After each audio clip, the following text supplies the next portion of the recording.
You know what I mean? I'm late as hell. Not really. Uh, I'm saying that because I thought I had you all going already, and I gave my whole little spiel already. But as you know, man, when you're just coming in, it's the live stream, man. So you can listen to me BS for a little bit while I wait for the algorithm to pick up. What's up, Monet? What's up, Moki? What's happening? As I wait for the algorithm to pick up. But of course, I'm gonna, talk about some things as it picks up. So y'all, man, while y'all up in here, before we get this thing going, let me tell y'all what I just left. Whoops, let me put the chat back up. Said I just found out my dad great grandfather has a long line of Cherokee freedmen. Oh, that's what's up. That's what's up. Yeah, congrats.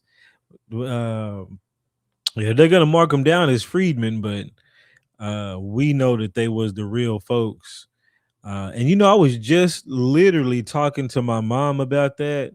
Um, I need to send this to her, but I did a video about this not that long ago where, man, I may have to search it. Let's see, Jake.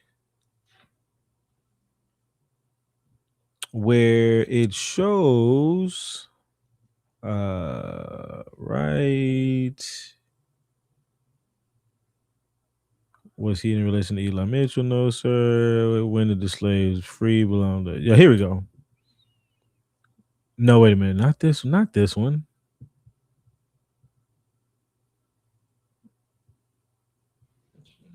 Where you at? Man, come on now. Let me type in the other name, Eli Mitchell. Eli Mitchell.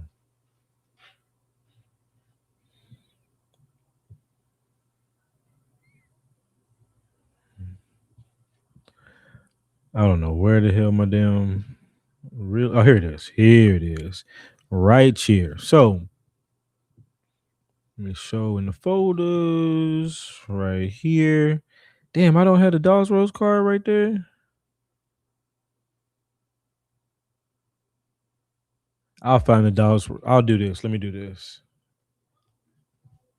Put that into the front, and then we'll do said they were the Vans. Okay. I haven't heard of the Vans off top, you know what I'm saying? But I'm pretty sure that name has been. Ain't that crazy? You got the Vans shoes. I wonder if that, they took some of our names.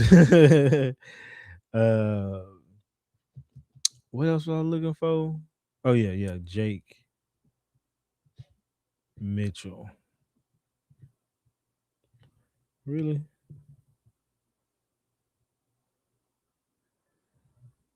I want to show you his Dolls Rose card. I may have to pull up the damn card. Um Damn it. Don't you just hate when you're trying to show something, man? And yeah, let me just pull it up this way. Let me just pull it up in my ancestry. It'd probably be quicker. Um, Ancestry. But what I want to show you is that just because they put people down as the slave owner in the slave owner category doesn't mean that they was a slave owner. Go figure, right? Shouldn't that be what it means? But not necessarily. So let's say we go to the card. This is Jake Mitchell.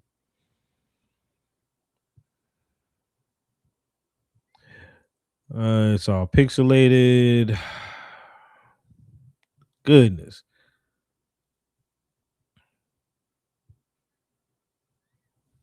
Not that one. That's wild, man. Okay, here's one. Choctaw Nation. That's probably what I need to type in. So it says here we got Jake Mitchell, right? Jake Mitchell, and that's the name of my ancestor. He was enrolled in the Chickasaw Nation. He was a slave of Eli Mitchell. But when you look at the actual application, when Eli Mitchell was being duly sworn in, it'll tell you right here, were you the owner of Jake Mitchell? No, sir. I hate this thing. No, sir. I was not the owner. Come on now, come back on. There we go. No, sir, I was not the owner. So then you got to ask the question, well, why in the hell did they write that down right here? Right? He clearly said he's not the owner out of his own mouth. But apparently somebody said, you know what? Let's put him down there anyway. We need a name. You got a name. There's a name. You know what I'm saying? So yeah. So it's a BS. It's a BS. And when you look more into the application, you find out that they knew him as a boy because they were both little boys when they were in that situation. And he's really using him to vouch for him, Eli Mitchell, to vouch for him that he was a part of the Chickasaw Nation, basically.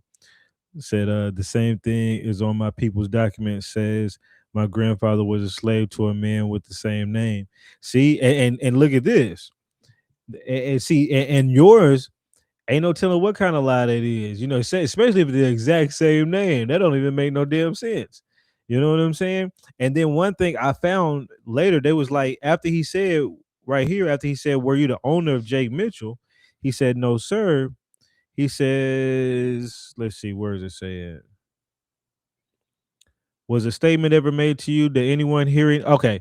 Was a statement ever made to you or to anyone in hearing that Eli Mitchell Sr. had brought Jake Mitchell for you? No, sir. They even tried. So did your daddy did he buy him? No, no, not me and not my daddy.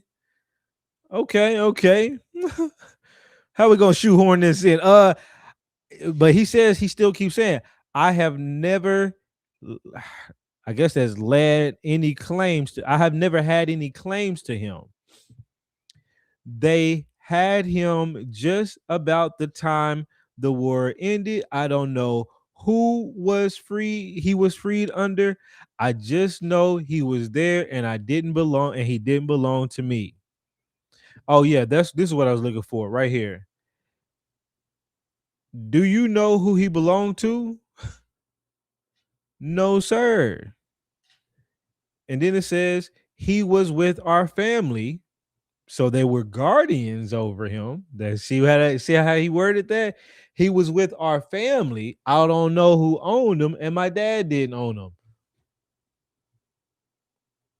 So what was he? All right. But it says, but I do not know whether he belonged to my father or to the firm Mitchell and Phillips. Now, right there, he said he didn't know if he belonged to his father, but down below, he says, no, sir, I have never had any claims to him. They had just about the time or whatever. When he asked him, did his dad own him? He's like, no, sir. So he just, I don't know why he said it like that. But then there's a firm called Mitchell and Phillips that I'm still searching for. I looked the newspapers, like the name structure sounds like a law firm of sorts, right? It's Mitchell and Mitchell or Phillips and something, right? But I didn't really let me say this. There was another one that I looked up back in the day that had the same name structure. It was mm, and I got documents from the newspapers from them, but I can't think of the name right now. But it was Alexander something or something. Lawrence and something. Lawrence has a book in South Carolina that shows that he was like an accountant, and he would like write down all his stuff in the account book, and some pages had African slaves on it. Not that many, but some pages had some African slaves on them. And so they had a firm name though, like a name. It was Lawrence and something. I can't remember the name. Let me just see if I type that in, if I can find the receipt for it real quick. But the Mitchell and Phillips follows that same pattern. Lawrence, let me see. I think it's Henry Lawrence. Let me see.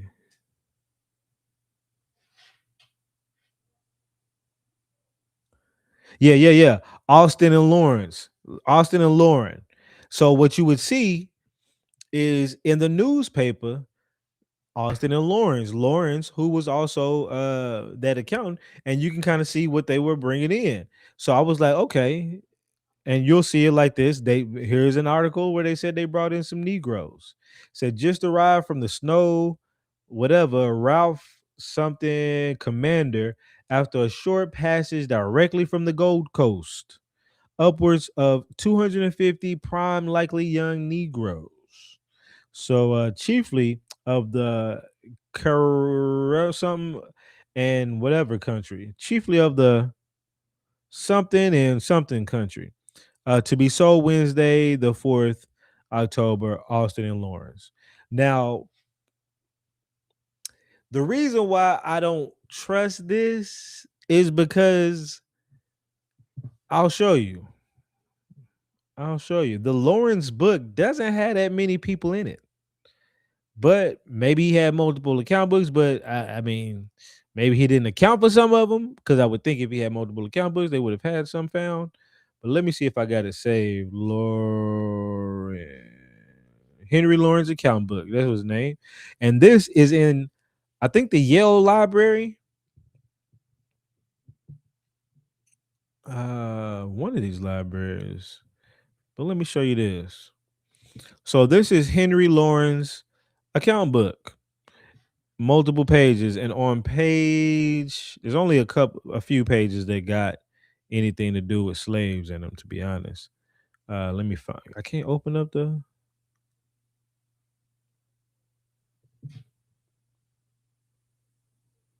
It's like 50 something, page 50 something. 56 is in my head. We'll see. It said his age on the document, but said the same thing happened to my people. It says my grandfather was a slave to a man. His age on the document says that Daniel McKenzie, a white Scottish man who immigrated, was his owner. Man, and it really and you really kind of got to look further into it, and it's only if you like. I'm only so lucky that Eli Mitchell even said that in the interview. Imagine the people that may not have said anything, and you kind of just got to piece together the puzzle. So hopefully somebody gives you a smoking gun that really tells you what you're looking for. Says he just walked into the house and they said, "All right, nephew."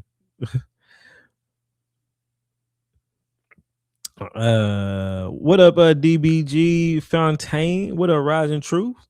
We just kind of started up in here, and I'm kind of just going into a couple of things randomly for the folks. Let me see if I can find that page real quick with the African slaves on it. Which one? And you know what? This may not be the book. In my head, I was thinking this ain't the book. There's two different Henry Lawrence books, and I think I found one, and then there's another one, but yeah, I don't think this is the one. And I started to think about it because this ain't on Yale's website. I think it's pretty easy to Google though. Henry Lawrence account book. I think it's pretty easy to yeah, Yale University. It's pretty easy to find but you got to know what the hell a Henry Lawrence account book even is. Now here's the one. Yale Library. That's why I was like, I don't think this is the right one. Now here's the right one. Now, let me go to the page 50 something. I think it's right here.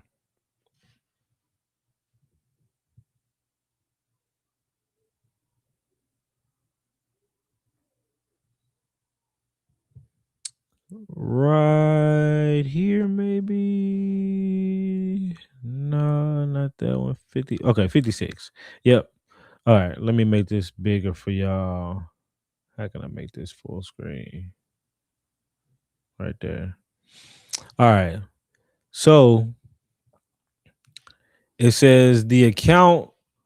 I can't do no highlighting right here. Whoops. Now it won't leave. Of whatever charges net, whatever proceeds, 164 new Negro slaves imported from the brigantine James Bennett, commander from Gambia on account of whatever John Knight. So they got 160 on a brig. That's why that 250 number, I don't know. You know what I'm saying? I don't, yeah. And he's got this page and like one other page. They don't show any names. So people that try to sit here and say, even if they were to use this as a source or whatever, the names on there are the purchaser, and then there's some numbers after it. Now people are trying to be like, oh, well, my person lived up under this person, and you kind of got to make those tie-ins. If you can make those tie-ins, maybe you was brought from Africa. Okay, maybe you was brought from Africa, but my people wasn't. I didn't go do this, but there's very few of these out here. But to get back to it, uh, that's why I started to think about that, because he said there's a Mitchell and Phillips, and I knew about a Austin and Lawrence, and I knew that they dealt with slaves, had an account. So I was like, maybe I'll find the Mitchell and Phillips. I never found them in the newspapers.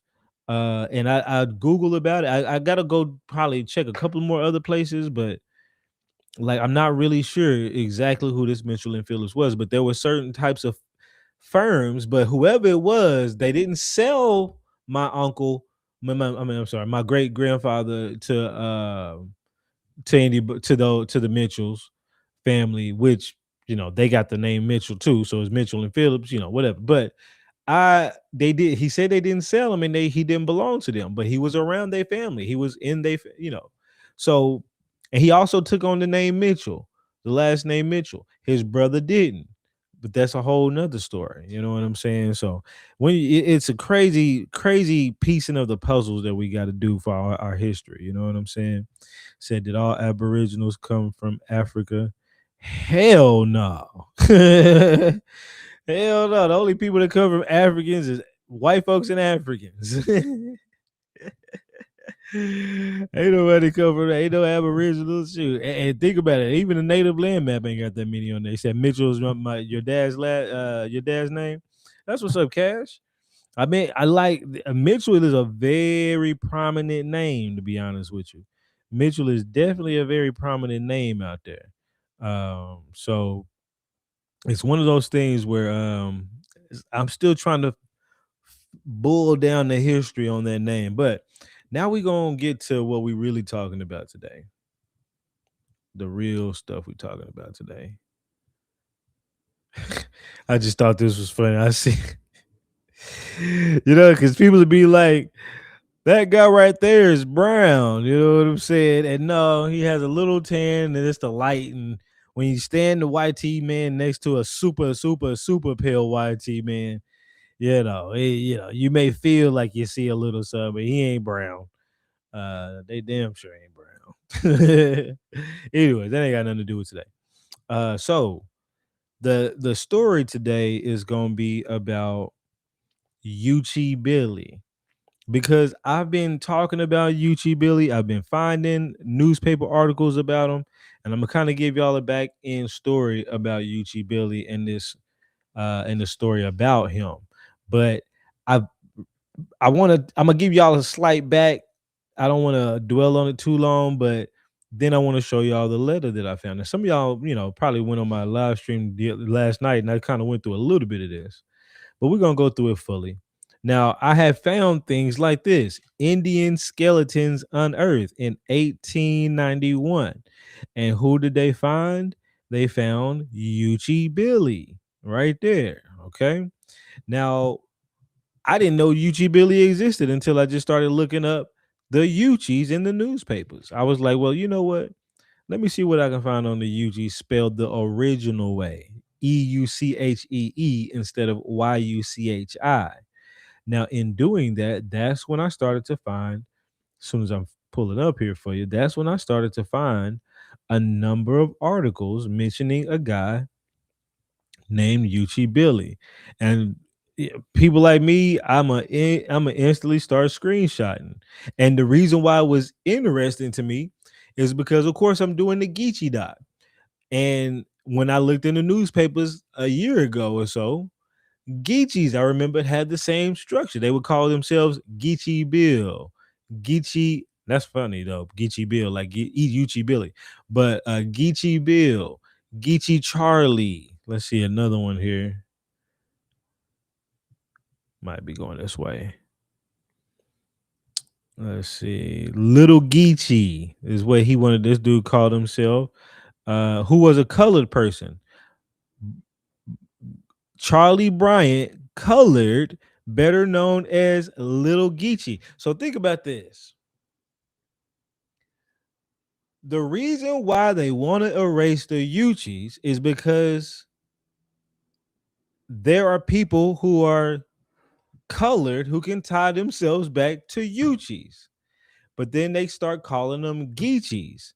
And in the newspapers, there's definite people labeled colored as Geechee. Well, if those people knew that they was Yuchis, then you put the puzzle pieces together. Oh, well, the Yuchis must have been not the Africans, but the real indigenous people in the East Coast over there, okay, in low country. But it's taking that name away, and then they got these colored things in here, and somebody's gotta explain this. Think about it. Somebody's got to explain all of these people who are colored calling themselves Geechee after some time, even though they used to be Yuchi and maybe other tribes too, but Yamasi and other things. But somebody's got to explain that. And what they came up with to explain it is that these people were Africans. Okay. Right. It's like, well, we got some color. The Geechees are African. Now the Yuchis, according to them, should be some Siberian looking folks. Right? Some other kind of whatever. You got another dude, Gory Geechee Washington. Now I bet he's a color. What does it say right here? Anywhere what he is? They don't really say here, but I'm pretty sure. Let's see. And he was a gang alias named Big Geechee, the Negro. Big Geechee, the Negro. It's all over the place. And this is 1902, well before a Gullah Geechee phrase has ever been thought of together. Gullah was a phrase thought of, but not Geechee. I mean, Gullah was a phrase played with, made up, but Geechee was kind of, I believe, the people kind of put them on themselves. Excuse me. Geechee Joe, another one. Geechee Joe said Geechee and Yugi is new to me, and Yuchi, yeah, Yuchi is new to a lot of people because let me see what else y'all saying. Yuchi is new to a lot of people because a lot of it was erased in history. Some people's grandparents have told them though that they were Yuchi, but a lot of it has been trying to be erased. Said Michael Mitchell. Oh, okay, I'm just not seeing that he's Michael Mitchell. There's a town called Mitchellville in Beaufort County, South Carolina. That's wild. That's wild. Mitchellville got it, and that's going to be a clue a little bit further into the whole Mitchell story. Um, like was there a fort called Mitchell Fort? I almost want to say there was a fort called Mitchell Fort, Fort Mitchell, I think. Or maybe I'm thinking of another surname of mine, but it's something that I definitely got to look into. But let's see. So these people call themselves Geechee Joe, all this. So then when I started doing the history on looking up the Yuchis under the correct name spelling, you start to get people like Euchee Billy, which I guess I must have passed up. But I showed y'all Euchee Billy, right? And I was like, he must be, is that the real Billy Bowlegs? Without going back into that whole thing, right? So it wasn't like I was unsure because at this point I pretty much knew I had enough information. I had enough information to say, yeah, Euchee Billy is probably the real Billy Bowlegs, and they've erased them over time, whitewashed them on top of that, gave them another slightly different name, took off the Yuchi part, or whatever. Both of these people, Euchee Billy fought in the Seminole War as a chief. Billy Bowlegs fought in the war as a Seminole chief. Euchee Billy was captured and imprisoned by the folks during the Seminole War. Apparently, Billy Bowlegs was a prisoner. I got that on the newspaper document. Now, what I have here that I'm about to show you is like that smoking gun. Like, nah, I'm pretty sure that's Billy Bowlegs. Yuchi Billy is Billy Bowlegs. Unless I can find a letter. And while we're on here, I'm gonna search the archive for the name Billy Bowlegs just to double, triple check to make sure. Let me look on the YouTube side. My bad. Hold up, y'all. What up, YouTubers? Said I feel better about this. What up with you? Bricks Gaming says I could do this, make it more interesting. Bricks Gaming says they say my great grandfather was a slave to the Apple Tree family. Come to find out that was a black family out of North Carolina that moved to Georgia. Boy. See, and you got to put these pieces together. They don't want us to put these pieces of the puzzle together. They just want to give us a blanket story and just say go with it. Let's see here. There were no countries in West Africa until 1960s. I've heard stuff like that. Most of those countries have been made up in recent times. That's definitely for sure. But that same great grandfather had 200 acres. My story is so fishy. Yeah. How you get 200 acres out of slavery? These people crazy. Okay, let's see here. So Geechee is a real tribe. I'm confused. Geechee is not known as a tribe. And we did a little. I hate that I keep smacking my damn whatever lip. But said I found Prescott Plantation was my family, but now called Westcott Plantation.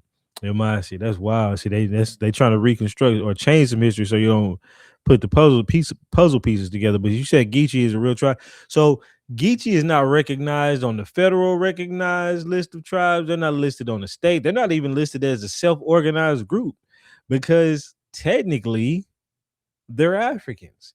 Now, and think about this. There's a lot of Geechees that go around knowing that they're indigenous, and they story tells them, I'm indigenous, but I possibly got some African. But there are 0 tribes under the term Gullah or Geechee whatsoever. There's a tribe under Yuchi. There's a tribe named under Catawbas and Wackamas and Yamasis and all the rest of them. Even in historic tribals, even on the historical tribal list, Gullah and Geechee, because Gullah and Geechee, not only is it that new, but also they never put it down as an Indian tribe because they're not wanting you to tie back to an Indian tribe, even though they kind of slickly throw it in there. Yeah, you were Indians, but African. We got African bowls and African rice and African what is those baskets? Y'all, I mean, 100% African, but that's literally racial because they're literally, unless they was the one, and I know they're not gonna do it because they had a $10 million grant given to preserve the Gullah Geechee history. And if that $10 million wasn't enough to buy them a spot on the goddamn federal recognized or any kind of state recognized, obviously that must not even be their goal, right? Think about that. They goal ain't to be some indigenous tribe mixed with African and preserve the history. In fact, they don't really have no history to preserve because Gullah Geechee together like that didn't even get used together till the 1950s, late 1940s. They were used separately the entire time, and both really didn't even get used hardly at all until the late 1800s. Geechee or Gullah, and then because everybody prior to then was calling themselves Euchee Billy, Yuchi this, Yamasi that, this and that and the third, right? So this is what we see here in this letter. So let's go into this letter. Now, this letter comes from 1837. Okay.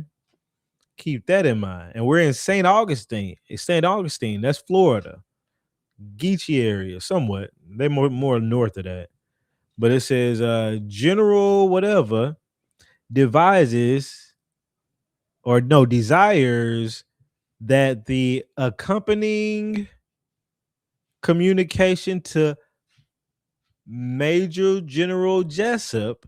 Now, General Jessup, let me just play this. Yeah, let me just play this.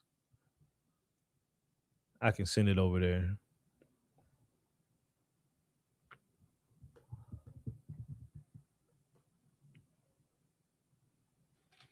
And it's crazy how long I've listened to this, heard this name, and the deeper you get in, this dude is either gonna be this one, not that one, not that one.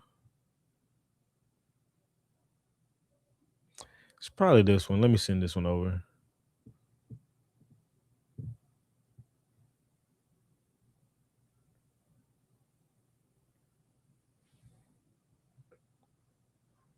Oh, my bad. I still got that up there. Hold on. Let me get that off of there.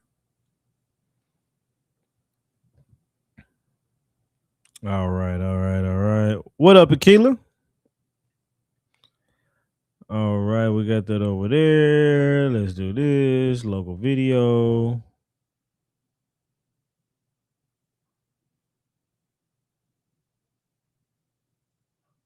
Says that from the beginning, it was a melting pot tribe. So these people all banded together and somehow became Seminoles? Became Seminole. And in fact, the word Seminole is not even an Indian word. It is derived from a Spanish word, cimarron, meaning runaway slave. And so from the beginning, you don't have an Indian tribe. It was a multi-ethnic coalition. So technically, he's lying on that. Also, this ain't really the clip I wanted to play you. I wanted him to talk about how he said the Negroes ruled their masters. Blah blah. But is this it? Yeah, this might be it right here. Hold on, let me try to send this one.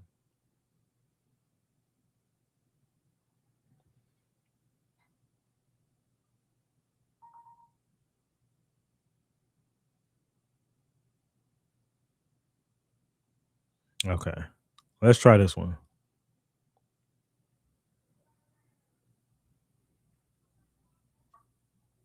Compensate the tribe for those lost Florida lands.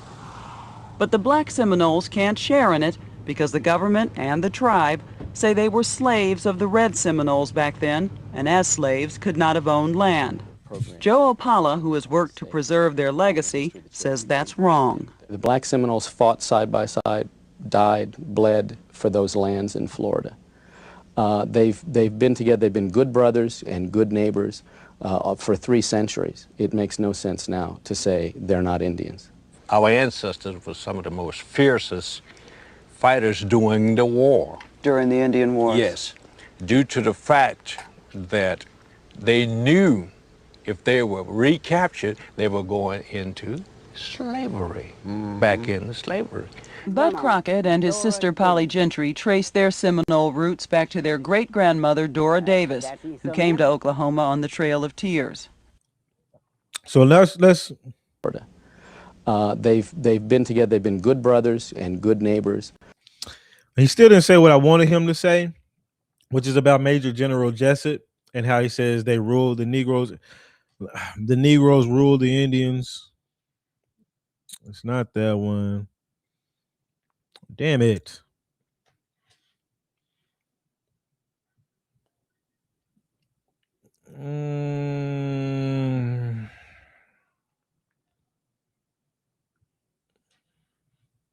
Damn it.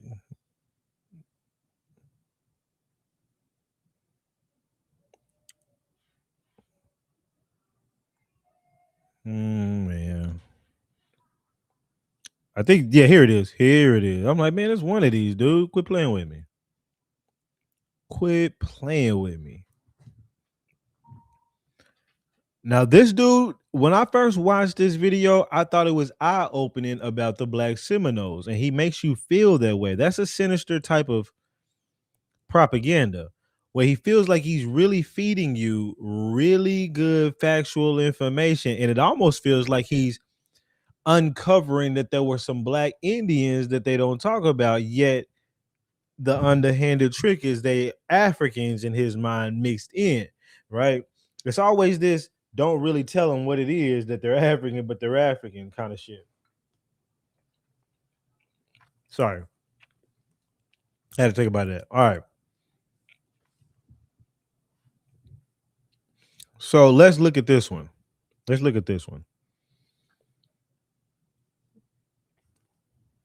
This is the last one. I'm pretty sure this is it.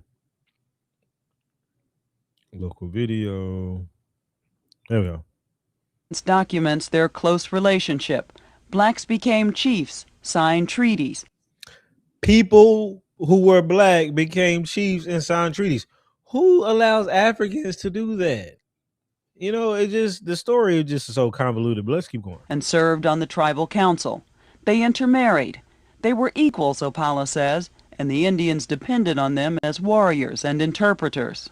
So there absolutely is proof of the black Seminole importance to the tribe. Absolutely. There's a lot of intelligence information. Think about this. The black people were the warriors and the interpreters. Some Africans who, I guess they wouldn't be fresh off the boat because 1808 was the ban and these wars started around like early, like 1815, 17, somewhere where I think was one of the first ones, 20s, something like that.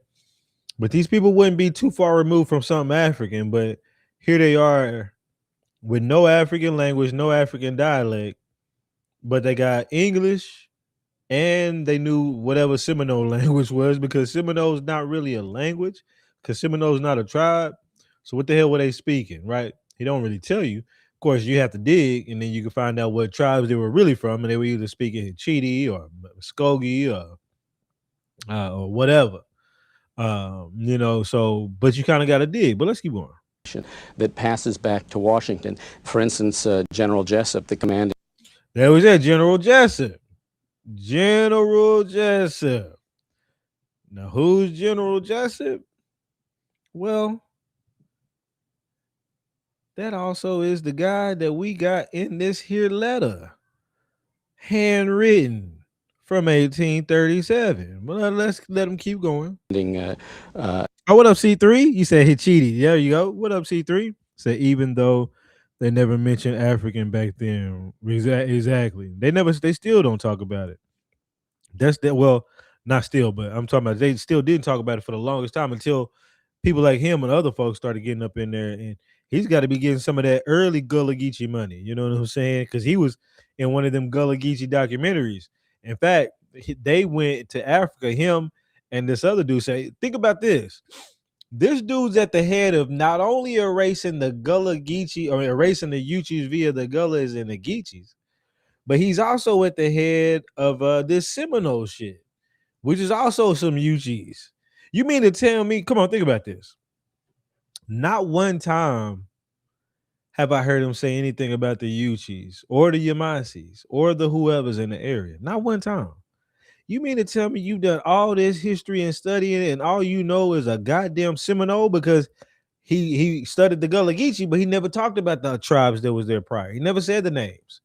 And the only other tribe name that I know that he talked about is the Seminoles, but they ain't even real either. So this is how sinister this dude is, in my opinion, because I know for a fact you got to run across this information. You know what I mean? I'm not just so like Superman research on in the game that I'm just finding things that these super scholars can't find. Hell no. Now don't get me wrong. In some cases, I'm finding stuff that some of these people ain't looking for and they ain't never found, and this and that and the third. But some of these people, like this dude right here, you know what's going on, Mr. Opala. You know what the hell's going on. But let me let him finish. General intelligence information that passes back to Washington. For instance, General Jessup, the commanding general, writes back at one point to the War Department and says, the Negroes rule the Indians. What he was referring to was the fact that no significant intelligence information. He wrote back to who? The War Department?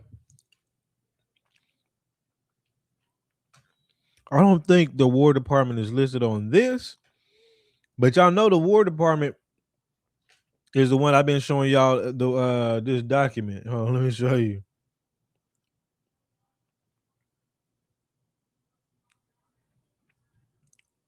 This old whack ass document.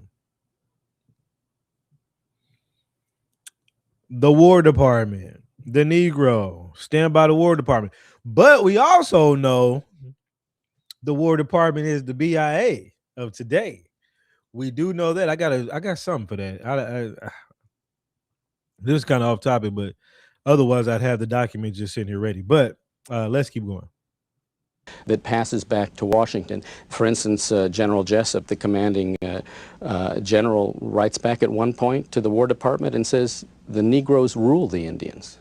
What he was referring to was the fact that no significant decision was ever taken in the Seminole councils unless the black members agreed to it. When the red and black Seminoles were documents their close relationship. So, my bad, I'm eating this mac and cheese. But so, once you know the truth, this documentary, this or news episode isn't as eye-opening as it really is. It's really now you like see the propaganda in this. Because think about it, this whole news report is propaganda. The news anchor, she didn't go do enough history to research if Paula was telling the truth. Paula ain't telling no motherfucking truth on purpose. She could know. She could be in cahoots with it too. Or she could just be a paid anchor. They just told her to go do this story. This man knows the history. Whatever, right? But either way, this is how controlled the information is. So let me get this off of here. And we said, wait a minute. Yeah, these people, man. Let me bring this back up. So let's go back to what we're really talking about. Again, they're erasing the Euchee Billy. But yeah, he said red. Yeah, again, because that's what they whole thing is with that. It's the Negroes or the Africans. The Negro in the Seminoles, according to Apollo, are the Africans that came in and married in with some Seminoles. But we know, I'll show you this. We know through just one Seminole who was very prominent, Caesar Bruner.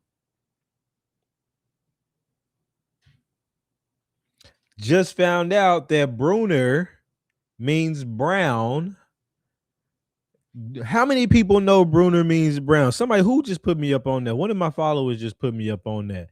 How many people know that Bruner means brown? And I didn't notice it. Let me just, do y'all remember when I did this? When I looked up all of the names that meant black via Chat GPT, and they gave me all of these names, and they all mean black. Old English Brunner, not Bruner, Browner, Brunson, like John's son, Brown's son, like Mr. Brown, but Brun. That threw me for a fucking loop, dude. I said, God, I hate when something is right in my face. I literally just looked up these words. I knew that Brun had meant brown, and that's even old. Think about that. That's even old English. Brun. So Brunner has to be a fucking old ass name. It says, if you want to come up, C3 Mommy, I'll let you up. You know, I'm just up. I'm definitely just cooking though. But if you got some stuff you want to add, I'll let you up. But yeah, like it said brunette. Brunette. Oh boy, it be right in your face. What's up, C3? Did you peep that he said that the Seminoles couldn't do nothing without the black Seminoles vote? That stuck out a lot. That stuck out because what did he say? He said the black Indians He said the Negroes ran the Indians. What? So are you saying that the Negroes was over the so-called Indians? How, Sway? Mm-hmm. That means that the Negroes were the Indians that was over, and I'm taking it as he's calling the red Indians the mixed ones. Mm-hmm. They was over them, which is why that their vote was the most important. And it's damn near the same today when you look at it in all these elections. Who has the most important vote? Us, our We people. do. Mm-hmm. Nothing new is under the sun. That shit stood out to a lot of us, y'all. I hope no one did it. I hope that didn't fly over no one's way. Over no one's way, my bad. Over no one's head. So I was like, wait a minute now. If the Indians were supposed to have the Negroes as slaves, how is the Negroes vote the most important? Mm-hmm. Mm-hmm. Who lets a bunch of Africans come in, rule over them, be their chiefs, and then go to Oklahoma and be like, you can't get none of this money. That would explain why they kicked our people out. They was afraid that all of the benefits that was supposed to be for us, they wasn't going to get none. Look how everything falls together and makes sense when it's a collective thing as a community. I swear. I'm gonna drop back to the comments, but that was a gem right there. Y'all. Make sure none of my people ain't missed that one. Real talk. Told on himself. Keep cooking. I'm gonna get in the comments. Yeah, and come back up if you want to anytime. What up, Jimmy? No, she's right. Like it's diabolical the way they try to play the story. They try to play you for a fool. Yeah. The Africans married in with these Indians, and they took over them. They were their chiefs, their translators, the warriors. They was even fighting better than them. And then when they got to Oklahoma, yeah, you can't get this money because you was our slaves. That's the thing. These people, even though they said they was chiefs and all this other stuff, they still classified them as slaves. How you a slave and you a chief and you a fighter and you the warrior? How can I overpower you? But I'm working for you. Yeah, Mister this and that. I know that I'm really fucking up this mac and cheese. I know that I'm your slave and everything, but I know I'm the I'm gonna help you fight these folks. I'm gonna be your translator. I'm gonna be the chief. I'm gonna come sign these things. Let me know what needs to be signed, and I'm there. But I'm gonna be on your fields, picking your cotton. These people are crazy. That's what Opala is really. That whole thing is about too. So yeah, I appreciate you coming up here, and letting that marinate even further, of the diabolicalness, as Monty would say. But yeah. So Brun, same thing with Billingsley. I haven't seen that. I just pulled Crest. That's wild. So think about Brun. Yeah, Brunette, Brun's son. I never knew that. I didn't know that meant brown. Whole time got and then think about this. I'm gonna still show y'all this Bruner, but don't forget this is Caesar Brunner. Okay, Caesar Brunner right here, Seminoles, right? Let me see if it pulls up. Here's his grandfather, Monday Dindy,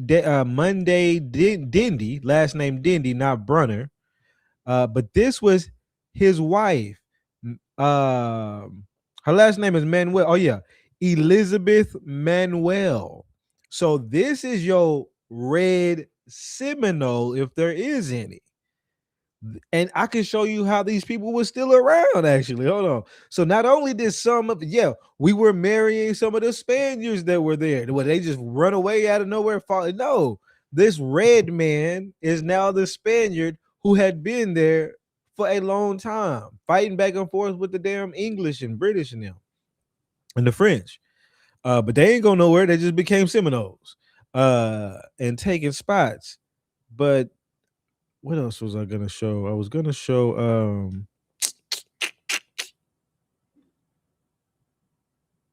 damn.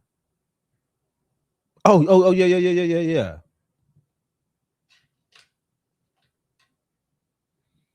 If I don't find it this way, I have to pull up the what you call it. Yeah.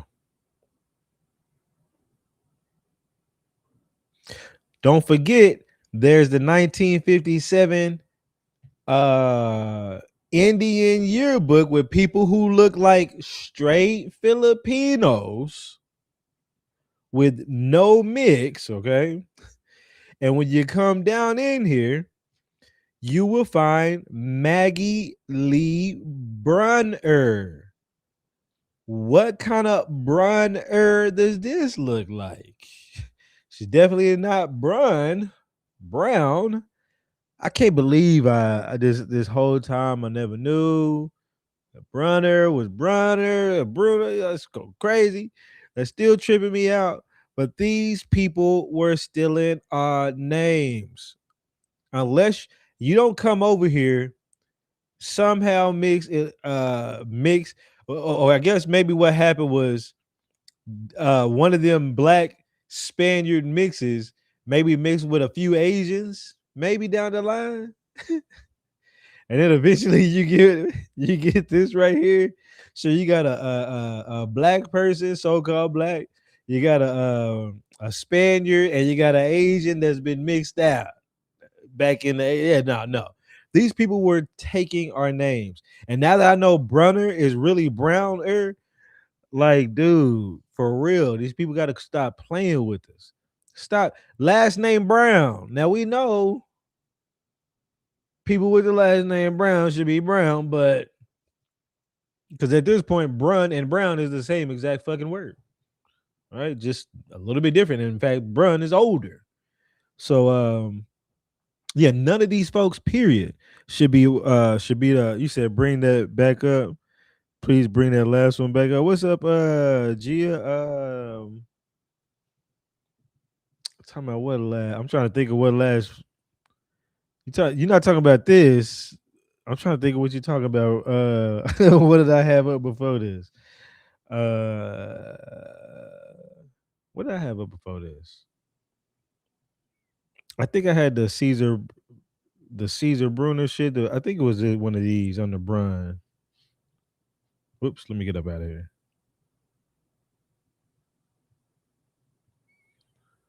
Let me do this. Brun.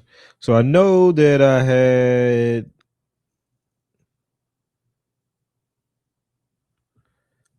whoops.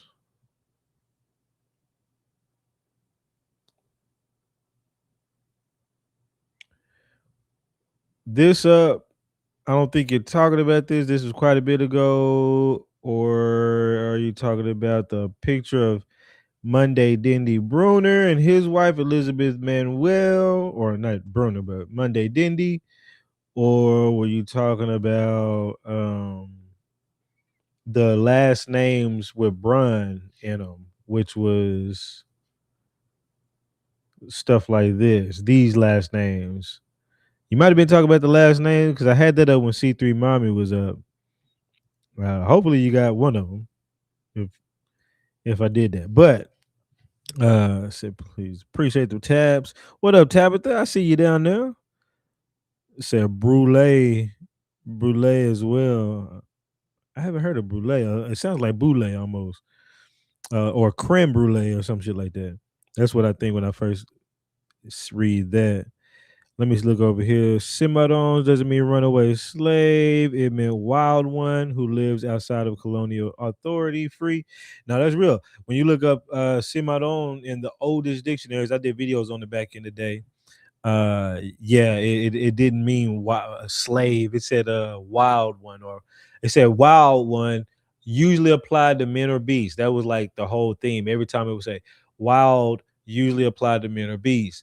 And it's not until the late 1800s all of a sudden they start putting in slave under there. So they've been playing games, and that's the sinister thing too. These people will change the dictionary on your ass. You know what I'm saying? But the cool part is we have the etymology. The bad part is, even my mom was saying earlier, she was like, you know, these people can put out any kind of information and people will believe it. It's that propaganda. And I was like, yep. And look at all these Italian names: Bruno, Bruni, Brunelli, Brunetti. How did I not think Bruner? it pisses me off, man. Bruno, Brunetti, all this, that trips me out, dude. That one's gonna be stuck on me for Braun, all of those. LeBron, but LeBron is his first name, so that's a little bit different. And think about that. LeBron is really the Brown. Ain't Levi LeBron, the Brown. You know what I'm saying? But okay. All right. Shit is crazy. All right. So let's get back to the whole what you call it. Let me read these last two things. My bad, y'all. It says, look into the earlier Spanish laws of the Indies, and you will see that they were classifying people who refused taxation, tribute, as runaways. And it says, I saw an article where British soldiers took coastal South Carolina and Georgia plantation workers to Canada, Trinidad and Tobago, Sierra Leone in 1815. If you find it, it would be a perfect. British soldiers took coastal South Carolina. No, I know what you're talking about. It could be the same or around the same time as the Book of Negroes, but I think that's a little bit late. I think your time is a little bit later. So I may have to look into what you're talking about, because the Book of Negroes I think was in the 1700s, but British people were retreating with some black Brits, and possibly some of our folks up to Nova Scotia. So no, real talk, real talk. So yeah, okay. So let's get back into all this. So as we heard the dude say, General Jessup was responding back and forth saying the Negroes ruled the Indians, they was the chiefs, they was this, that, and the third, right? Well, this is Major General Jessup, highlighted right here in an actual document. Now he says, maybe forwarded with, let me do this real quick. So they're talking about General Jessup and some commands going back and forth. Did Opala fail to read this document? You know, who knows, right? Maybe forwarded with our dispatch, possible dispatch, something he desires, one to something to say that he has this evening retained from the South or returned from the South. So they're talking about General Jessup. Let me say it through. General Jessup may be forwarded with our possible dispatch, whatever, since he desires something to say, whatever, that he has this evening returned from the South, having captured 3 Indian chiefs. What's one of these Indian chiefs? Philip. Just think about an Indian chief with the name Philip. I thought, were they given Indians? Wait a minute. They gave Africans English names. I guess they gave English names to them too, but who knows, whatever.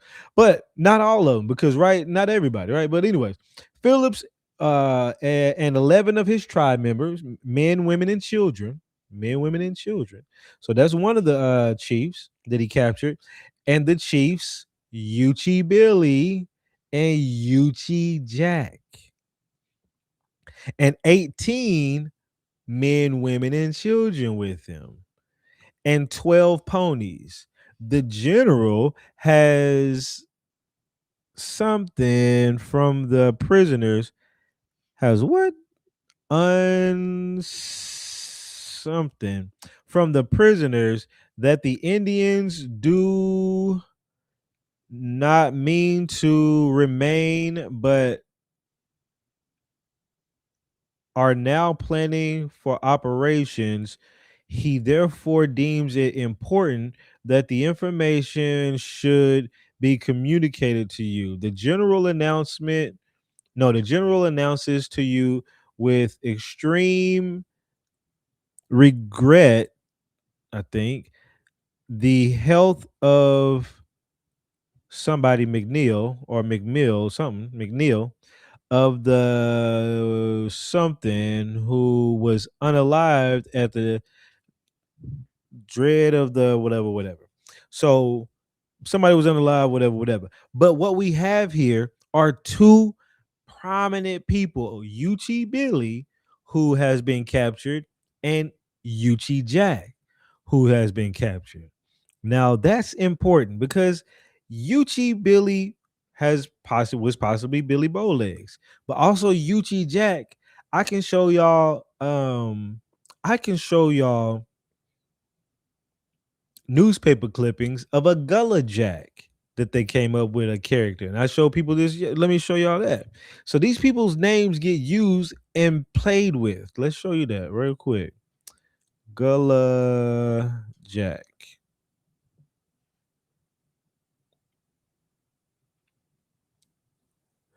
There was also Gullah Sam. Gullah Sam. That's not it.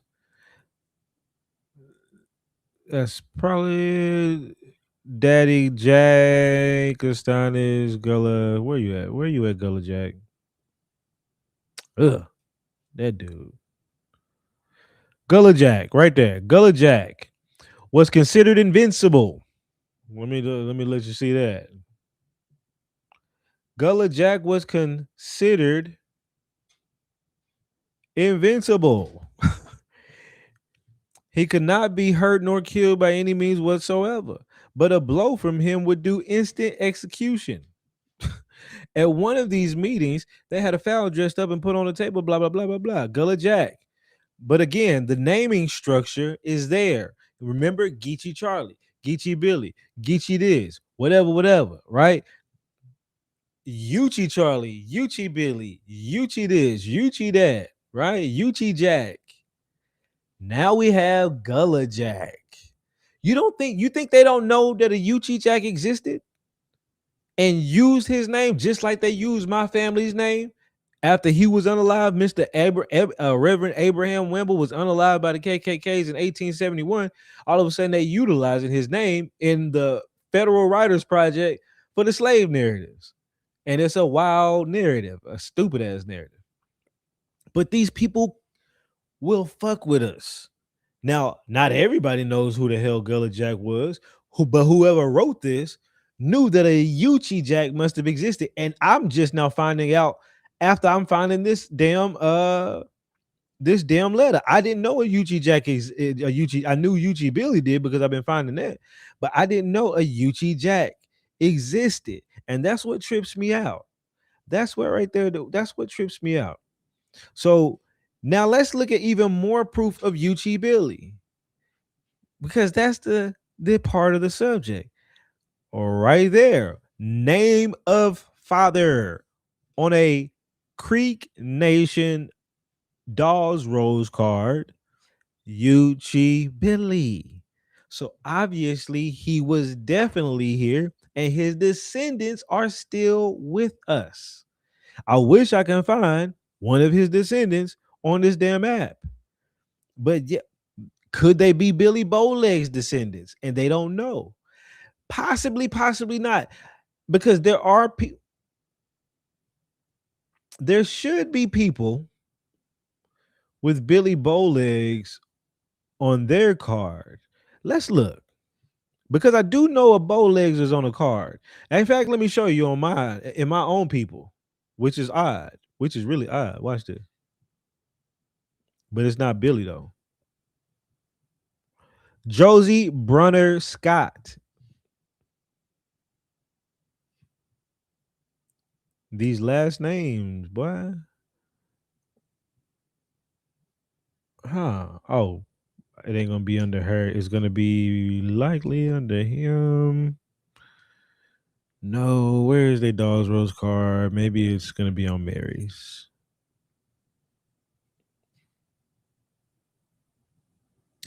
No, no, no, it's not on Mary's. Did I have a card with a bow legs on it? Maybe I didn't. Maybe I didn't. Oh, maybe it's under Scott Rooster. Hold on, let me see. Nah, because he was Cherokee. You know, oh, who did I see it under? Was it Caesar Bruner's card?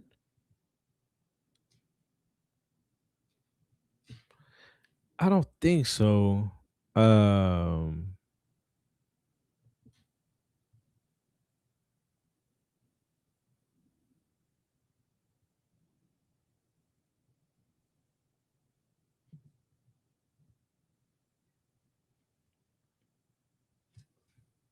Let me just check Caesar Bruner's card real quick.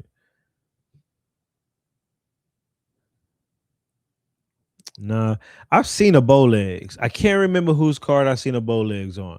But what we're gonna do is we're gonna go to the National Archive and we're gonna search for bow legs. Real simple. Billy Bowlegs. Whoops.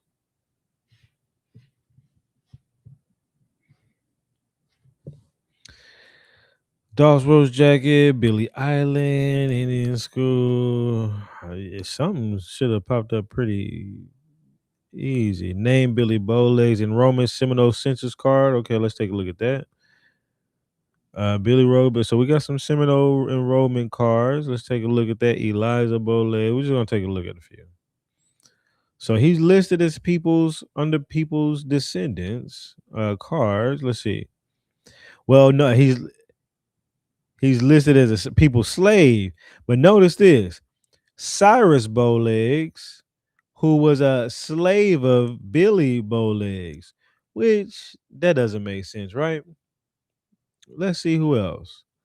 Moniah Bowlegs, who was a slave of Billy Bowlegs.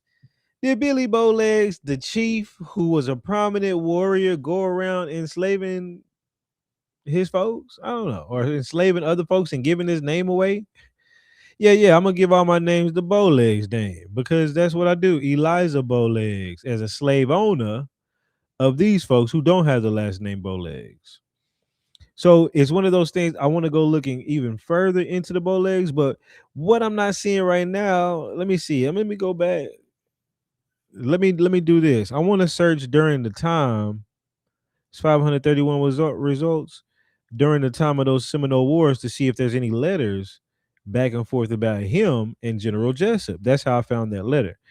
Florida Loomis, and it was kind of random. I'm just gonna look at a couple things. I ain't gonna take up a lot of time, but this is what I'll have to do. Like a lot of these, they don't have anything listed on them. Like this, they don't just pop out and say that's Billy Bowlegs is in this location. Blah blah blah blah blah.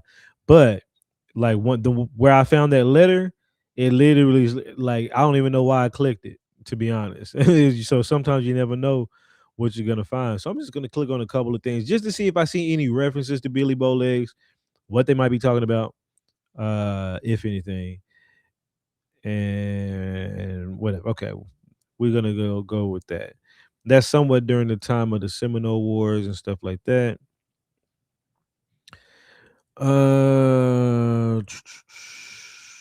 Too many letters to look at for me to be trying to figure that out on live stream. See what else we got up in here. It ain't just one letter either. That's a whole packet full of shit. So ain't no telling. Plus the name wasn't even listed. So I'd really have to skim through it, and I really will. I'm not gonna do it on live stream, but I really will kind of skim through this bitch because it says Seminole Indians and stuff like that. Another thing, random, multiple pages. Let me see if I see Billy Bowlegs just on any one of these things. Florida, such and such, Loomis, this, then the third, a copy of this, then the third. Not really seeing it. I take my time a little bit further when I'm not. I'm definitely not gonna when I'm like researching on my own. But I'm definitely not going to take up my whole live stream trying to read through some damn this, then the third. Let's see. Remain. Billy Bowlegs, you in here anywhere? A few Seminoles, Rhonda. What Bowlegs? Hold up. Hold up. See, and this was just something random, right? To communicate with you with a few Seminoles still remaining in Florida, most of whom have not been made acquainted with the favorable terms under which the party under Bowlegs consented to move west. Now, let's see what year this is. This is 18, is that 58 or 38? Let me go to another one to see if I can get a clearer date. Now, this is 1858, if I'm not mistaken. Let me see if it says it at the top. 1858. Now, The Euchee Billy letter is 1830 something. So I kind of still wonder. There we go. 1837. I'm still kind of like, was there a Billy Bowlegs later after Euchee Billy? Is it the same person? It's kind of hard to say. It's really kind of hard to say. Did a person become a Billy Bowlegs after Yuchi Billy was unalive? Because he was the chief. He was so prominent as a chief that he was captured. Because, and let me just say this ain't the first time that I read chiefs getting captured. These bastards would literally go around. What's up, fatty? These bastards would literally go around capturing chiefs all the time. When I was reading Indian agency letters from like the early 1800s about the Potawatomis and the Winnebagos, they was talking about they ended up capturing some of their chiefs. That's what they do, and they probably wait till you just kind of chilling and moving about or whatever, and they go in and snatch y'all up, with a big group. You know what I'm saying? Where the chiefs probably don't have time to call on their warriors and to help the people to help them. That's what I see. So it's I'm still on the trail. Is Euchee Billy, Billy Bowlegs? Are they two separate? Either way, Euchee Billy was erased. Why is Billy Bowlegs so prominent when Euchee Billy was just as prominent enough that his remains was found in 1891, 60, 70 years later, and people still knew who he was via the remains and the story of where he was unalived. So he obviously was somebody important. And then there was Yuchi Jack, excuse me, Yuchi Jack that was also in there. And Yuchi Jack as well gets used later in a different name called Gullah Jack. So my thing is this: there's definitely erasure going on. I don't want to peg everything as erasure. There still could have been a Billy Bowlegs as well as a Yuchi Billy, and they existed around the same time frame. They were both chiefs of the Seminoles, and they both was prisoners, but only one was unalived and the other one wasn't, apparently, or whatever. I got to look into that. What happened? Actually, I do got to look into what happened to Billy Bowlegs on his death. If his death supposedly says that he was also unalived in the prison as well, but the only remains found are Euchee Billy. Well, I see. You see, I got my ways on trying to get things. I don't want to just shove a story in.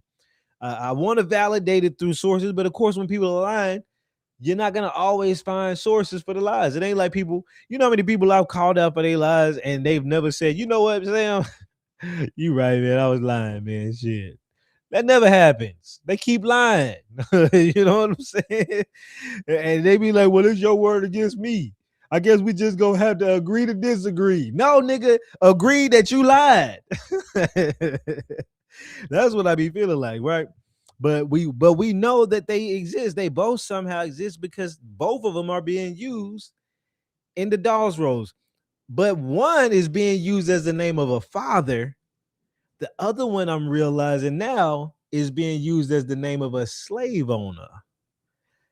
Is there a father card with Yuchi with Billy Bowlegs like there is Yuchi Billy? I'm gonna have to keep looking at all the cards. To be honest, I'm probably gonna go through a bunch of the cards and see if I see Billy Bowlegs ever listed as a father of people who signed up for the Dawes Rolls. But if I don't see that, and he's supposed to have descendants, and he's always just a slave owner, then I'm gonna really be asking questions. And then he's a slave owner of people with the same last name as him, which is, the Dawes Rolls was a bunch of bullshit either way it goes. You know what I mean? But these are the things that I found. Now, this is gonna pivot slightly to talk more about. Said they also took kids to another tribes. That's wild. I didn't think about that, but yeah, you move kids around to other tribes, they make it hard for them to kind of tie things together. You know what I'm saying? When people get older, generations down the line. So and there were land bounty warrants. I don't want to get into that, but yes, the kids were given to other people who, if their parents unalive during one of those wars, their children were given to people and they were made. Let me just show y'all, man. And the fact that I found them, I found all these warrant. Oh, I can show you through this. So this is a bounty land warrant application. Let me throw that in there. And this person, Penn Harjo, is applying for a 10-year-old girl to be the guardian. Let me do my little thing so I ain't got to do all that. Whoops. So Penn Harjo is applying to be the guardian of a 10-year-old right here. The 10-year-old is the minor child of Kosa Hopi Yuchi.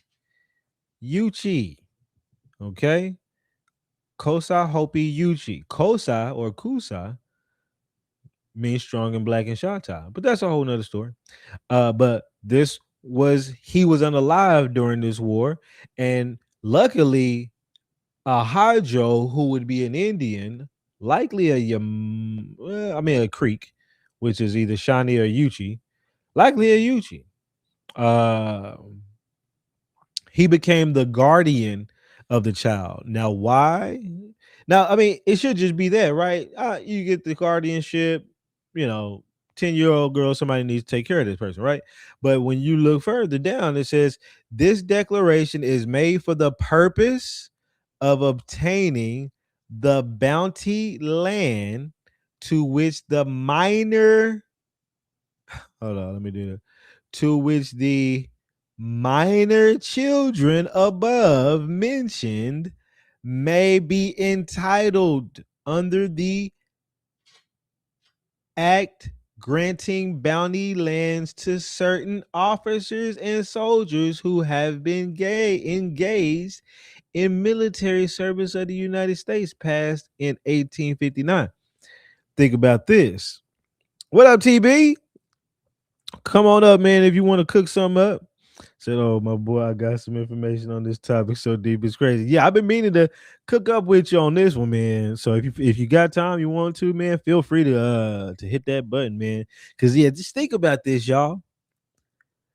It says military officers and soldiers get access to be the guardian of the child and get the land.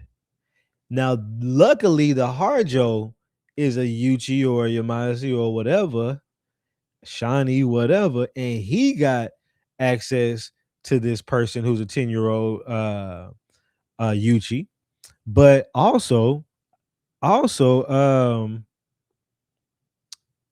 also, but it could have been a YT person that got this. Luckily, it's not. What up, OG? Man,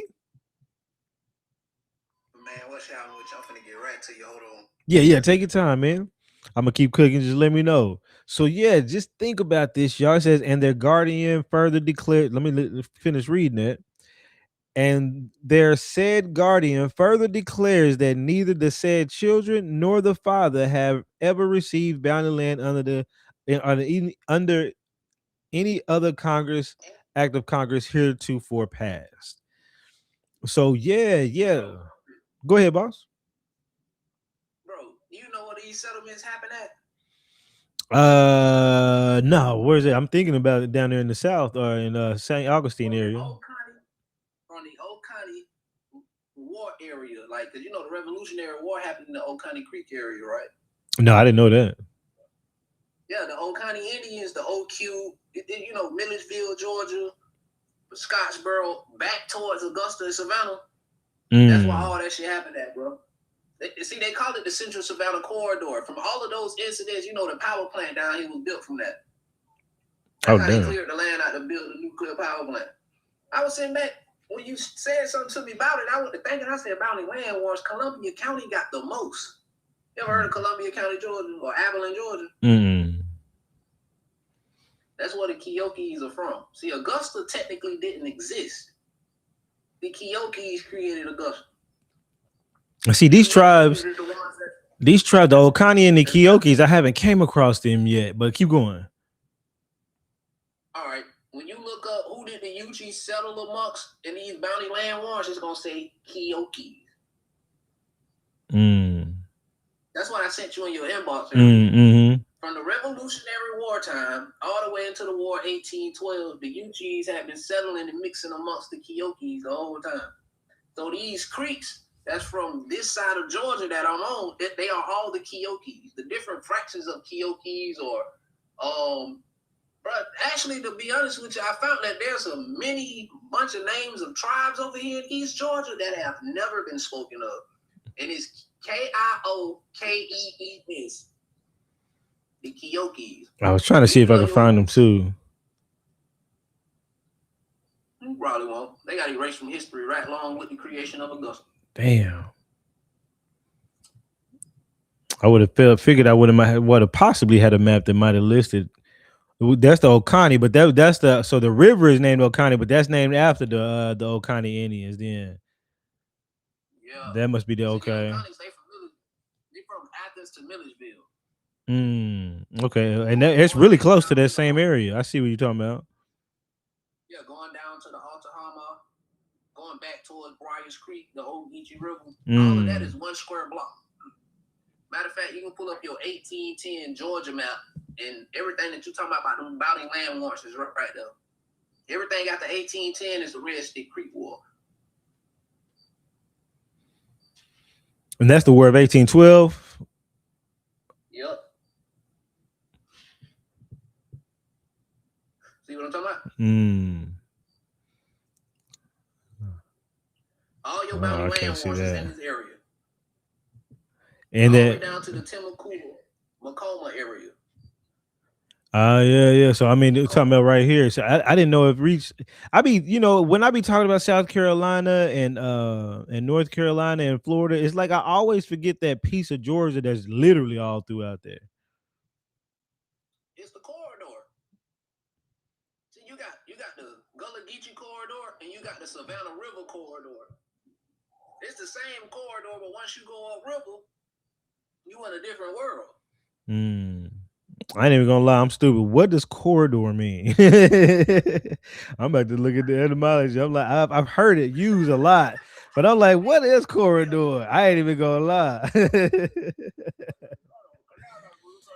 Continuous path around a fortification, from French, from Italian, a gallery or long passage in a building or between two buildings, a runner. Or to run to, it's like a specified area in a sense. Yeah, it's basically they saying a long narrow passageway inside or a train that connects rooms to room compartments. And this is them basically saying a town to town, the river that connects towns to towns. Okay, gotcha. Like, so when they say Gullah Geechee corridor, because I've heard that a lot. This is the narrow lane of the Gullah Geechee, straight up this shot right here. And, hey, damn, Sam, you just dropped the gem. You just dropped the gem, my boy. Shit, if I dropped it, I need to find it. What did I drop? Corridor. Oh, the fact about it. Now corridor makes even more sense because I never even looked up the word. But the fact that it's a long, narrow distance of a pathway, or a bunch of compartments or departments that are connected to each other, that means the tribes in this area were linguistically close to each other. These were the people that were mixing amongst each other, just like how the Orista used to go down to the Guale and mix amongst them, and it was the Escamacu Orista chief that was controlling the Guale at the time during the Spanish. It's diabolical. Yeah, and I know about the Orisa and Wale. Both of those were where the Spaniards first talked about. DeSoto first talked about landing in those two areas. Yeah, because those are your original Gullah Geechees. Escamacu. Your seaweed people, Santee, Congaree, Zero, Catawba, all that good shit right there. Yeah, I got a bunch of those out here. Many of those are listed on that map. So about the land bounty. So what do you know about with the land bounty warrants? You're saying that the Yuchees and all of them were having battles in that area where you were talking about, which is the Oconee area by the Oconee River and all that stuff. And where those battles took place, the people who are unalive during those wars, they were the ones who were giving those land bounty warrants to the soldiers and the folks that fought it. And they took over the land, which was under the children of those Indians who had fell. You gotta think about it. You got the Euchee River, the Chattahoochee. All these words is Yuchi. Mm-hmm. The original names for these towns were Yuchi names. You getting it now? Mm-hmm. Which makes all the towns that became Cherokee towns were old Yuchi towns. Which makes a lot of sense why they want to erase the Yuchis in a sense, because a lot of these names still reach back to those Yuchis, and they don't need nobody. They don't really need nobody trying to connect themselves to these Yuchis, except for the ones they got in Oklahoma and stuff that they try to say done got absorbed in the creeks. If your last name is Phillips, or you got any Phillips in your family, you come from them Yuchis. Man, to be exact. Dude, that's what is this the same as this chief? One of the chiefs that was captured was Chief Phillip. Yeah. Wow. He had like 300 soldiers fighting with him in the Seminole War. You know, he was the one that raided all those lower plantations in Georgia and took all the Negroes. That was him. He took 100 and some Negroes off each plantation he went by. They got Georgia Digital Library got all of it documented, and this is how I found out that it was the Cherokees and the Yuchis that signed the Treaty of Augusta. So when you go back to the Treaty of Fort Moore, where's Fort Moore? Augusta. 1721. Oh, is that Nah, that ain't this treaty. So that treaty was in 1721. Yeah, hold on. Let me look real quick. I might be telling the goddamn lie. Hold on. But I did find this treaty. There was a lot of treaties. I ain't gonna lie. But most of those treaties are Yuchi, Guale, Arista. They didn't get into Georgia until the Cherokees signed the treaty. If the Cherokees wanted to sign the treaty, they would have never came to Augusta at all. Hold on, let me see. Treaty of Fort Moore. Yeah, what's this? This is, and this was in 1715 to 1835. It was treaties with South Carolina, the Atlas of Cherokee land lost. This was not Cherokee land.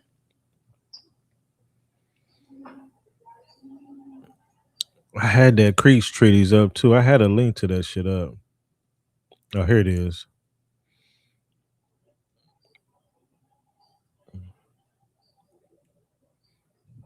He said the Creek Treaty of what was that year? 1715, 1721. Damn, they don't even show them on this website. That's wild. The Treaty of Fort Moore, bro. Treaty of Fort Moore. I'm gonna throw that up. This is a Yamasee treaty, but they're gonna tell you that Cherokee lands were ceded. And this is how the Cherokee Nation was even built off the backs of Indians that had already been under different treaties and who had basically got fucked over.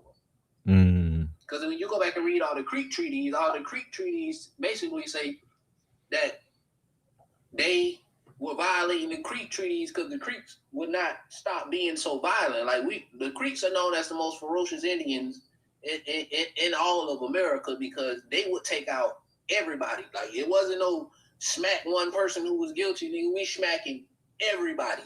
And if you go back and look, everything was about us attacking. Well, the Indians attacking the innocent people that had not done nothing to them. You know what I'm saying? So these are your treaties from the early 1700s all the way to the early 1800s about us smacking, whacking, and unaliving the innocent people that's coming along and living with the English.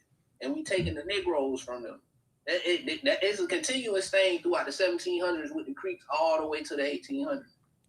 I read about that. Now, when I was reading about it in the book, they were talking about it being Yamasee, but it literally was. They was going back and forth with the white tea folks, and they would go when they went over there to war with them. They was taking everybody out. They came at I forgot what time. I don't know if it was at night or whatever, but yeah, they came in there taking all the men, women, and children out.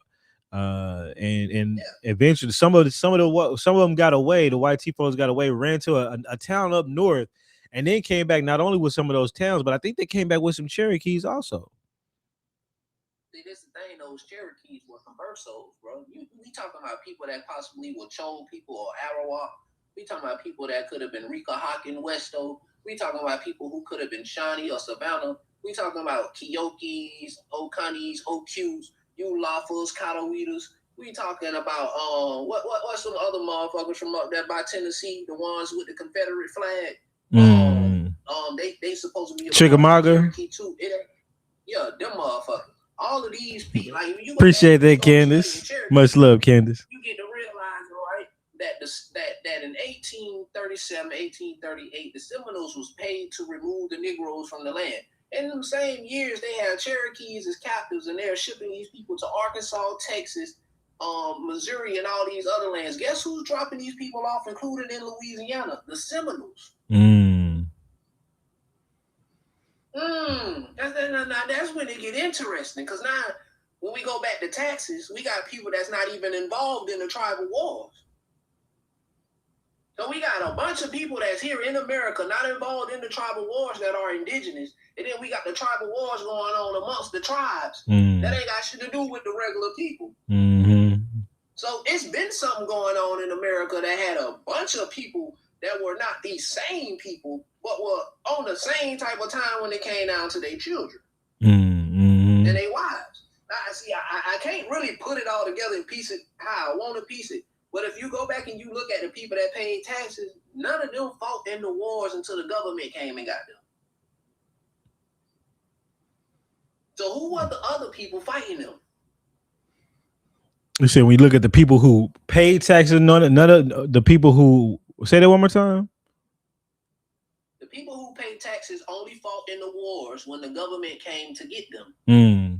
So everybody else was already warring. So the same way how we got street people and we got people that work in commerce and business, bro, America kind of been like that. Yeah. And you know, it makes sense to me, bro. Yeah. And it's like I've been thinking about that a little bit more so in recent times. Like, you know, you got a bunch of our own people who want the extra policing in their areas. They feel like there's warring going on between our people in some areas, not all areas, right? And they advocate for the protection. It's almost when I read these things, how these tribes are going to either the British or the English or the this or the that, or how and the English coming over from Europe, they were used to, from what I read back, and it's like, and I ain't going too deep, but from some of the wars that they were having over there before they came over here, as the like Germans were Anglo-Saxon and Jews would take over each of the locations, they would really do the same thing, befriend the people, act like, hey man, you over there warring, disguises over there warring with the IRA or something, you know, man, we got you back, you know what I'm saying? But they like playing both sides, but then eventually they had the most sinister way, means of trying to take over their whole shit. And it's like I feel that, you know, it's the same playbook over and over again. So we got from 1785 all the way to 1812 bounty land wars. Now after 1812, this is when the bounty land wars become the most prevalent and has the highest frequency within them, because this is after 1812 most of the treaties get signed. The Cherokee lands get annexed by 1830.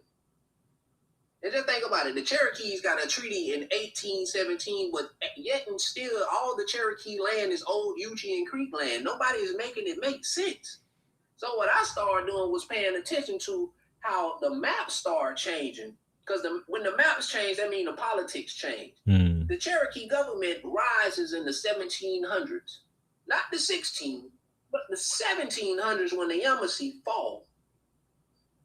Well, that may, yeah. Then it's the Yuchi just disappears. You rarely see the Yuchi in any document in the 1700s, but you can go straight to a government website and find everything the Yuchis had going on. Now, this is something I've been telling people. You can go straight to a government website and see exactly what the Yamasee had going on and which band of Yamasee people were doing what they were doing when they wasn't supposed to be doing what they were doing.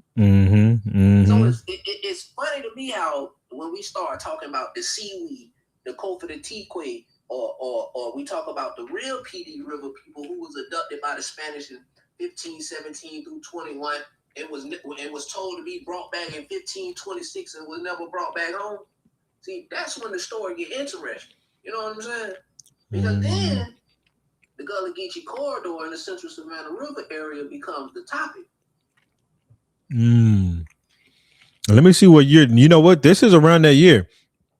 This is in the early 1700s, like 1715 to 17 something. I'll cut off the bottom. Let me just show you this letter from the British office.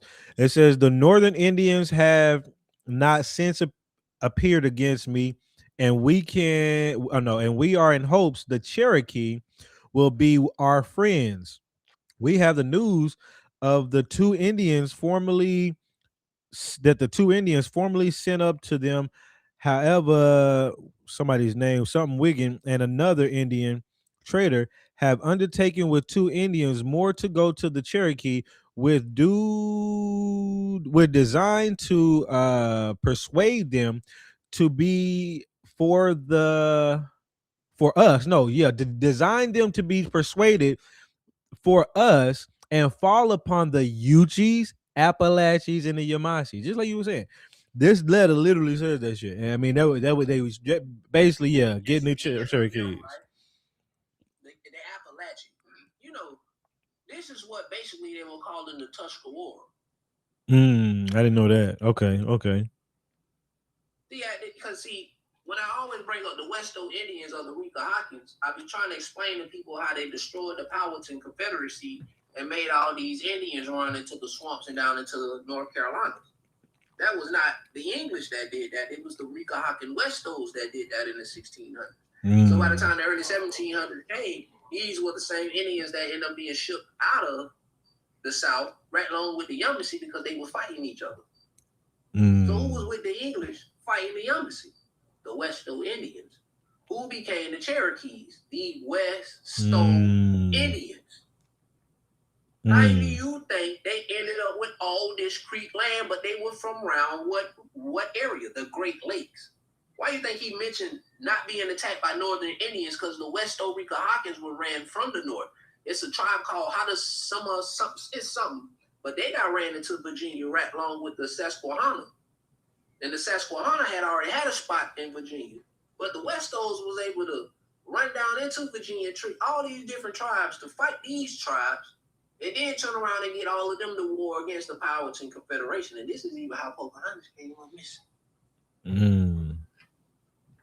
The story of Pocahontas is a Westo Indian story. And when you start really digging into it and you find out, hold on, the Westos were being paid by William Berkeley? Remember, who were the first people to give these English people land in Virginia?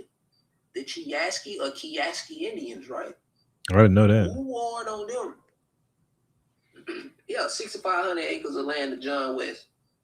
Now see, Virginia is, man, I've been doing a lot of South Carolina, North Carolina, and Florida. I hadn't even dove into the Virginia, but it definitely plays a part because a lot of these people keep talking about the northern, like it actually said, the Northern Indians. They keep talking about these Northern Indians coming down.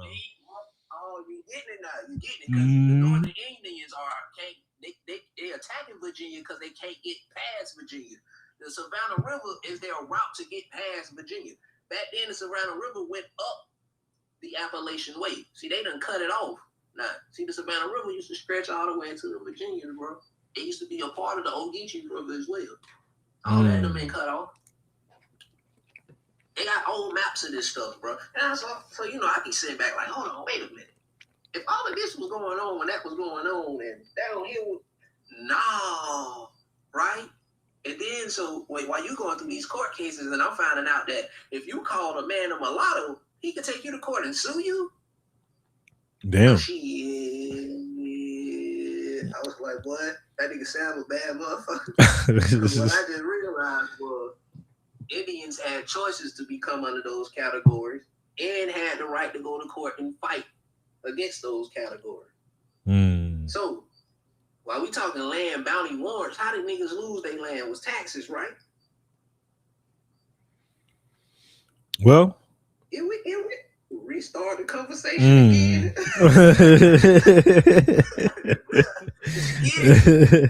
yeah, made you start thinking in it. Hold on. So you niggas wore niggas out of their lands just to get taxed out of it. Now nobody ain't got nothing. Also, the people who got the land bounty warrants ended up losing it through taxation. Is that what you? That's what you're saying? Kind of like when they came in and like I guess when they established the states and stuff, that they started instituting land tax or something. They didn't pay that.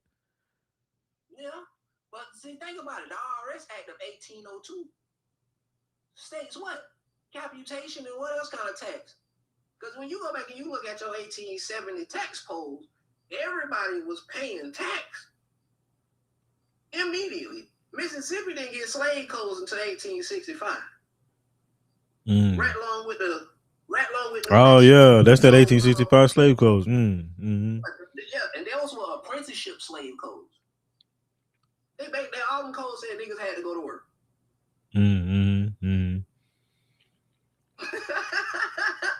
Think about it, bro. Somebody was playing big dog because they was the oldest people in the land from Central, South, and North America. This ain't no one-way street or just the United States when we have all these United States around the Americas. The tax was a trap in the caste system, bro, to recreate a new something. It wasn't just about Europeans at all. See, the Europeans usurped that in the late 1800s, early 1900s. But before then, it was nothing but Indians doing this, bro. A whole caste system that's been based on niggerdom the whole time. Man. Yeah. It was us on the. It was a three-way street, bro. Yeah, and that's South. And that's what makes it hard to even like. I know we're together, but we are definitely divided even still today. Like, you know, we want to be on one accord, but you still always got a lot of sellout niggas, and a lot of these sellout niggas is probably coming from some of the ancestry of sellout niggas. Not all, you know, some of us come from them sellouts, and we just, you know, we've learned our lessons over time, but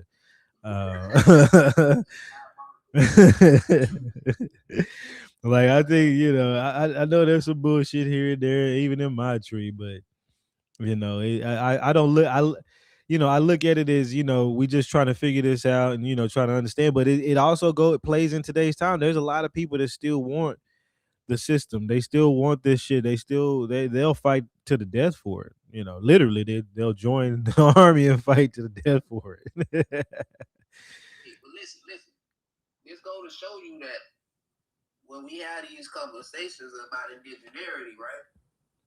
Taxes is the biggest argument that we can have in any position as Americans, because we paid taxes before the government was even a government. We paid taxes to the church by being teethable. You know what I'm saying? People were already getting auctioned off and sold because they couldn't pay taxes by the church.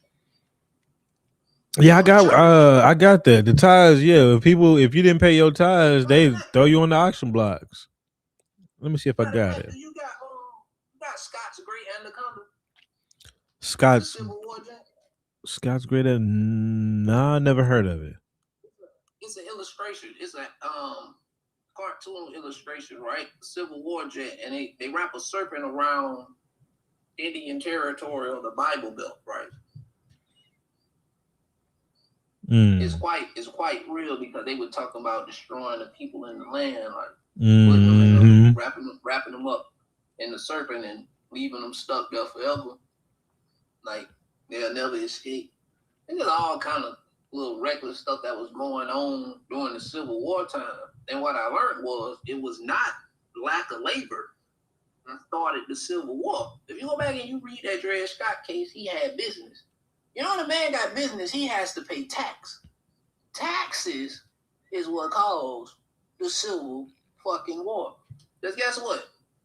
You was able to go to court and write a prohibit about taxes.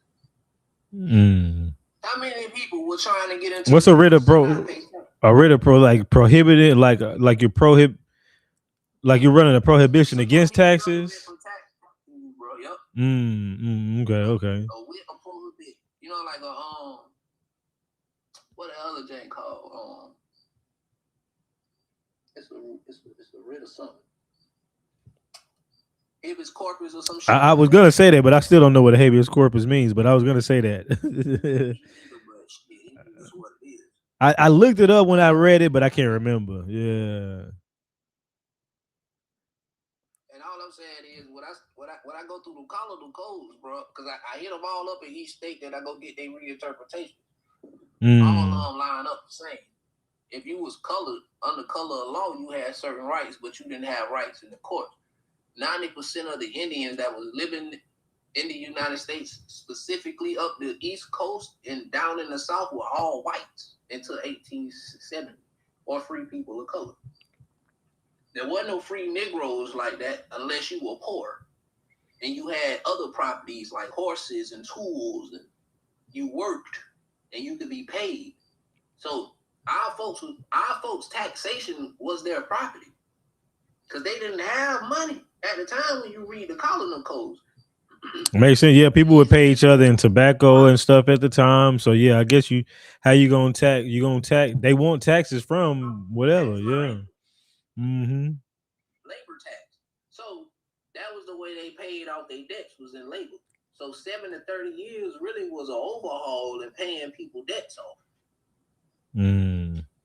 Now I tell people, you go read the Civil Rights Bill, that's what took away the rights to even be in prison for 7 years for unaliving somebody. Because if you read the Civil Rights Bills properly, they clearly tell you they can put you in prison now. Yeah. That was the whole thing that they wanted to do, was us to fight for rights so they can imprison us for crimes. You get rights, then we got the right to disenfranchise. Like it's all politics, but the politics is screwed because all the politics started off with us reorganizing our own people. Yeah, and I was trying to find this thing. Those that wouldn't comply, they got warred on, and those that would comply, they went into commerce and business. Children came up under apprenticeship and all kind of other stuff, and you can find this in your genealogy. But if your people did not comply, your people had it rough, and their best bet was to stay in the woods where nobody would dare come. Now, and I finally found it. This was gonna show you kind of like around that same time. They're talking about what year does it say? What year? At this time is in North Carolina, where there was no government. It says that only the Grand Assembly. God damn it! Hold on. Oh, no wonder. That's a fucking. It says only the Grand Assembly had was there at the time, and out there the Palatine. And I've heard about the Palatine Moors, but the Lord Proprietors and the Grand Assembly. But when you come down here, it says the laws as the observance of Sunday was also made very strict, and heavy fines were imposed, together with forfeitures and properties, and the properties of the delinquents, the people who didn't go to church, was to be levied upon by distress. And if the offender could not pay the penalties for not going to church after they done took your shit, he or she would be set publicly in the stocks for 3 hours. They'll publicly humiliate you for 3 hours. And the forfeitures, your property, went to the church wardens of the parish, who gave half of it to the informer, the person that told on you for not going to church, which also could be the church or the pastor. And half of it went to the poor. It was allowed to dress the meats for the families and dress the sellout or whatever in the public. But yeah, this is around 1741. So yeah, when you talk about that Bible Belt harsh law, and then also got the thing where they was talking about Negro, they were putting the Negroes and Indians together in these schools with the church wardens and hiring country-born Negroes to teach the Indians. So they were hiring a Negro from Europe, likely, who was born amongst the Indians, to act like, hey, I'm your buddy. You know me, I grew up with you. Let me teach you about this Christ and convert you type shit. So yeah, hella crazy. So look, this is the key thing, that delinquent word is the goddamn know all do all word for tonight, right? Because see, when you go type in indigenous delinquents of South Carolina and Virginia did not pay their taxes, that's when you find all the people that became Negroes, mulattoes, mestizos, and people of color. Then you be like, damn, so who the people that came on the boat? Woo!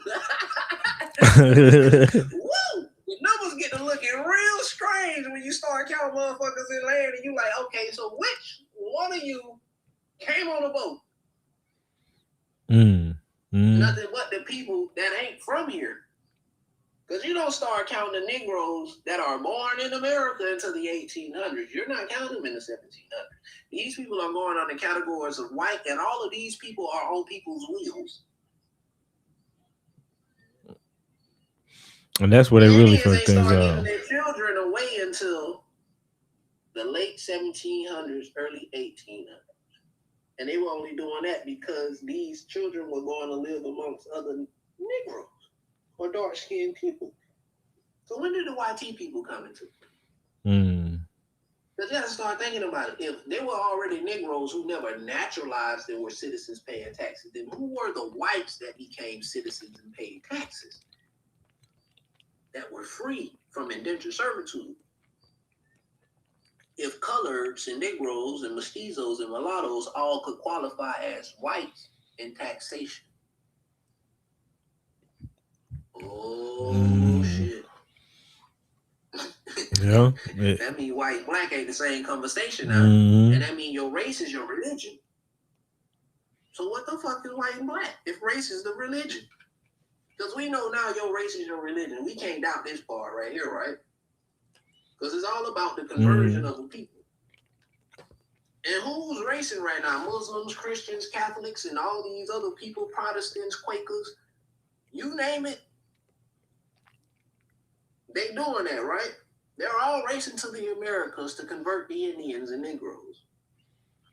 Appreciate that, Judah. You know now that the race is the religion.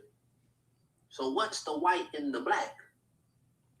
It's your tax status, your class, reclassification.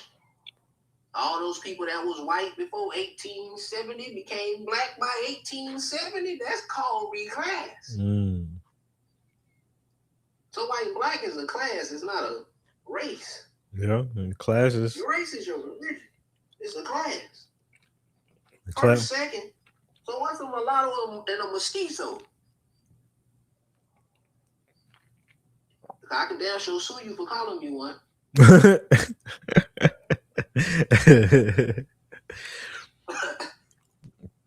Yeah, they say it's a mixed person. That's what they try to say, whether it's mixed Indian or mixed something. It just make the paperwork null and void now, don't it? It make a lot of the shit that we argue about not even relevant, because if the mulattoes and the mestizos knew on paper that they were mulattoes and mestizos, they sued your ass. So they were able to sue you for categorizing them outside of who they were. How did you fully reclassify your people? White and fucking black, first in class, bro. First and second class, bro. That's the whole topic of reclassification, land bounty and taxes. Yeah, they took you out your class so they could take you out your land through taxes. So it would have had to been done lawfully if they wanted to make it done. Politically and lawfully, because they couldn't do it no other way. War wasn't gonna help. At this time, all the people that didn't have nothing was sharecroppers, and all of these people that had these farming skills was going to get their first class citizenship. And what was the problem? Nobody wanted them to do this in the 1900s. So the United States went into a Great Depression and started creating statehoods in Indian territory just so Indians couldn't come class themselves amongst whites. The Southern Negro had already let the white in. The Southern Negro was no longer going to be a first-class citizen in his own land and was going to be put in exile and everything. See, they only reel us in, bro, when they need to come up. Once they come up, they kick us back out. Hold on one second. Hold on one second. I see you over there live, Big Dog, with the super chat. Much appreciated, Big Dog. I'm just now looking over their way to catch up on y'all real quick.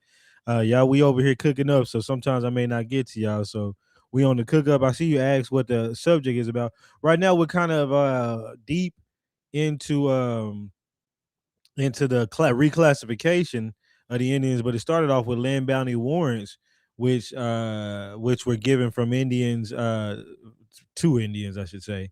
Oh no, to some Indians, but to military officers and stuff of Indian children who had land. And then we got on this because then they taxed people who got those land bounty warrants out of the land, with the BS, with the reclassification. What's up, Nikki? But keep going, boss. My bad.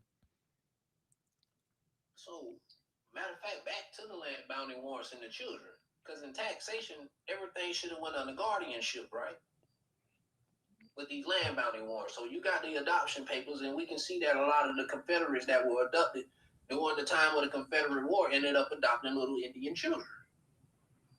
Amnesty records. People forget these amnesty records exist of the people that were let free from the Confederate by Andrew Johnson and was given pardons. All of these people adopted little Indian children. See, what people be forgetting is during the antebellum South, Indian kids were rapidly being adopted by the thousands. There's a book about it, Indians in the family. And that's where the term Indian in the family comes from. White tea people saying, oh, we got an Indian in the family, and they running around with a little chocolate hooded baby.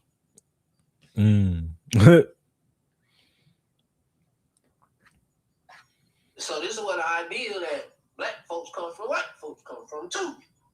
And it's historically documented in newspapers about these atrocities happening to Indian children. So what people is forgetting, right, during the time of this guardianship, that the YT people have what is called power of what?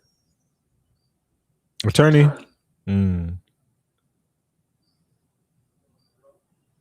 So most of these children's lands went into commerce.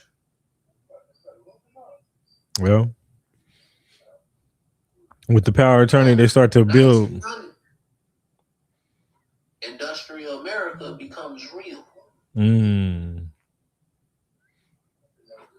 By the 30s and 40s and the 60s, the Union is doing what? Raising hell in major cities.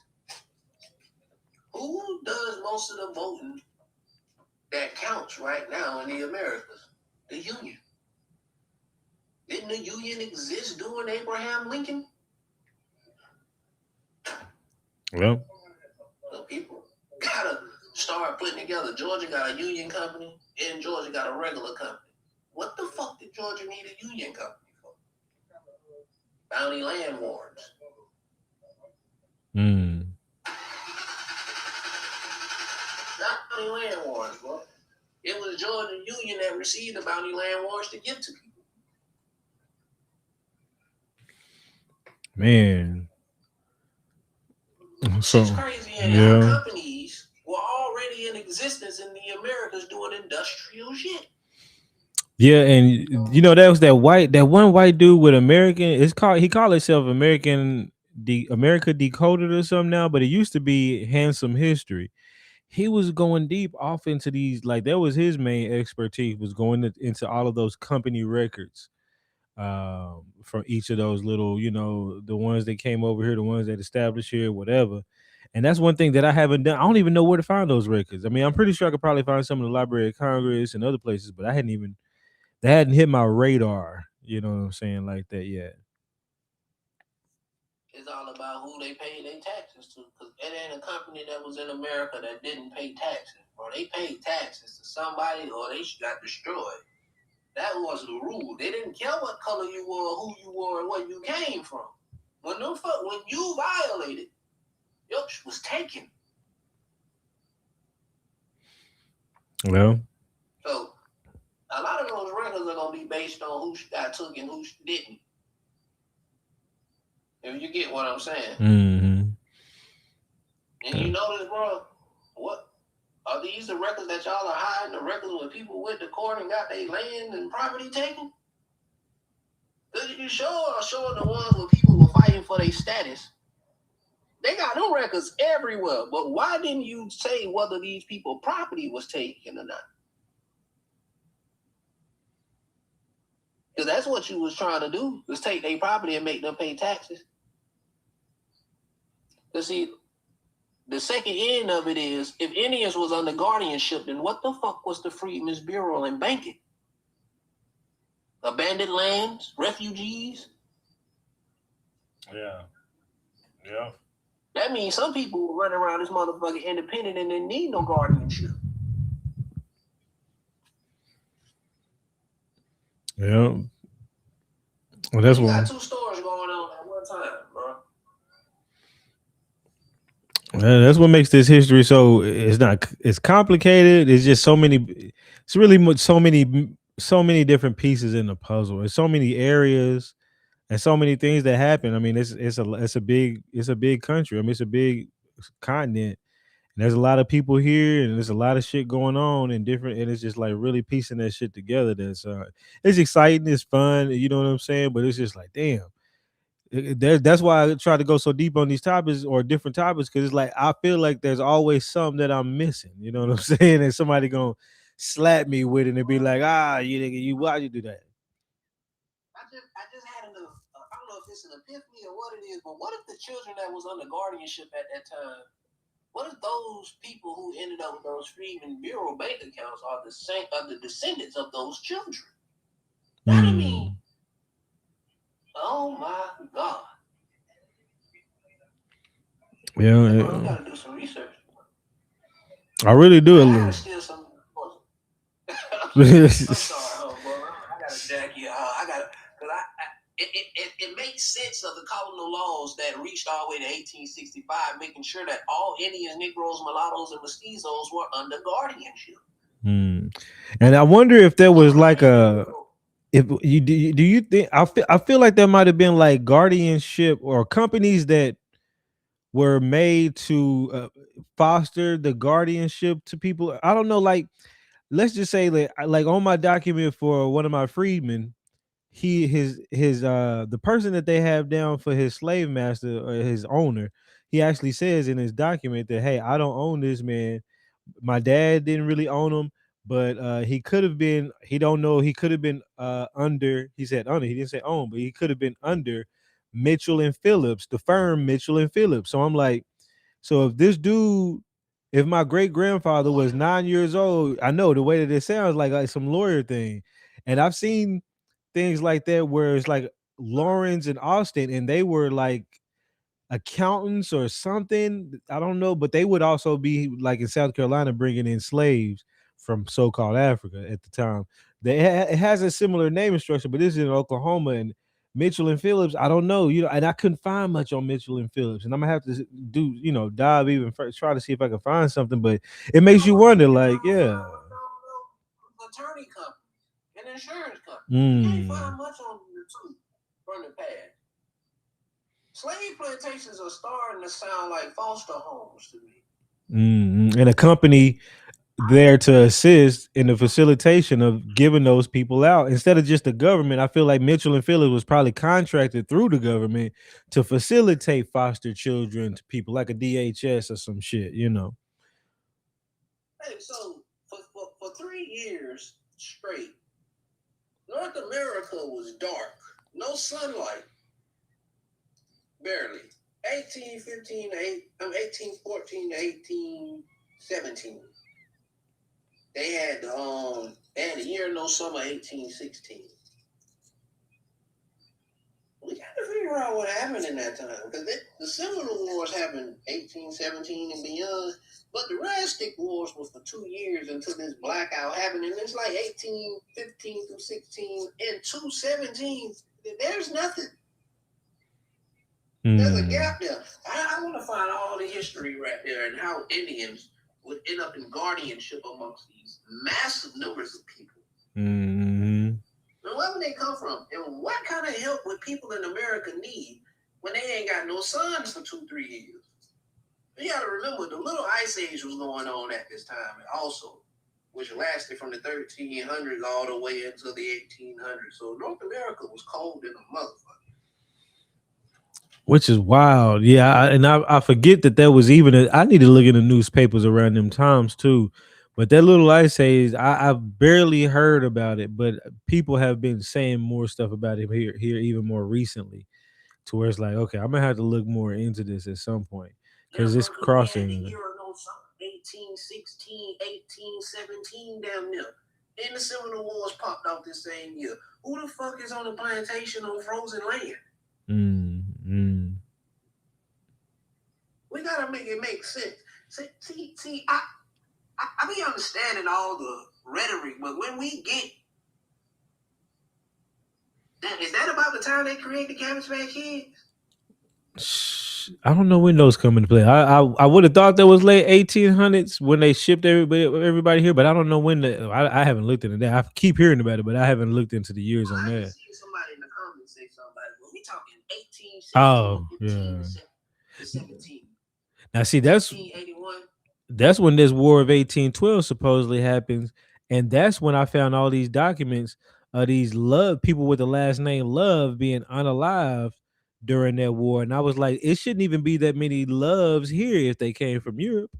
The few that I found, I looked up all the genealogical books of the people who got Love as the last name, and most of them don't even get here until mostly in the 1800s. But there's a very like 3 or 4 that might have got here in the late 1700s. But that doesn't allow for enough of them to have descendants to have this many Loves unalive in the fucking war during 1812. So yeah, there's definitely, there's definitely a lot of shit going on with that shit. And we go back to where we started off with the Yuchis.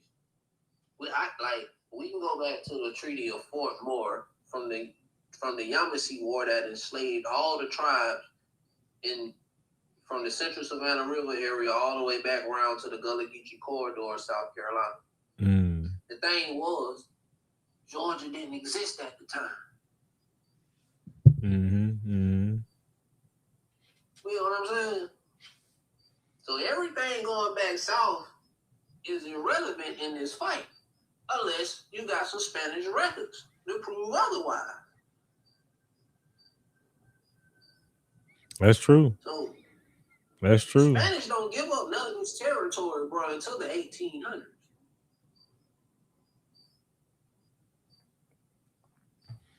Well, and that's so it's a gap. There's a big old gap of irrelevance that should be relevant, right?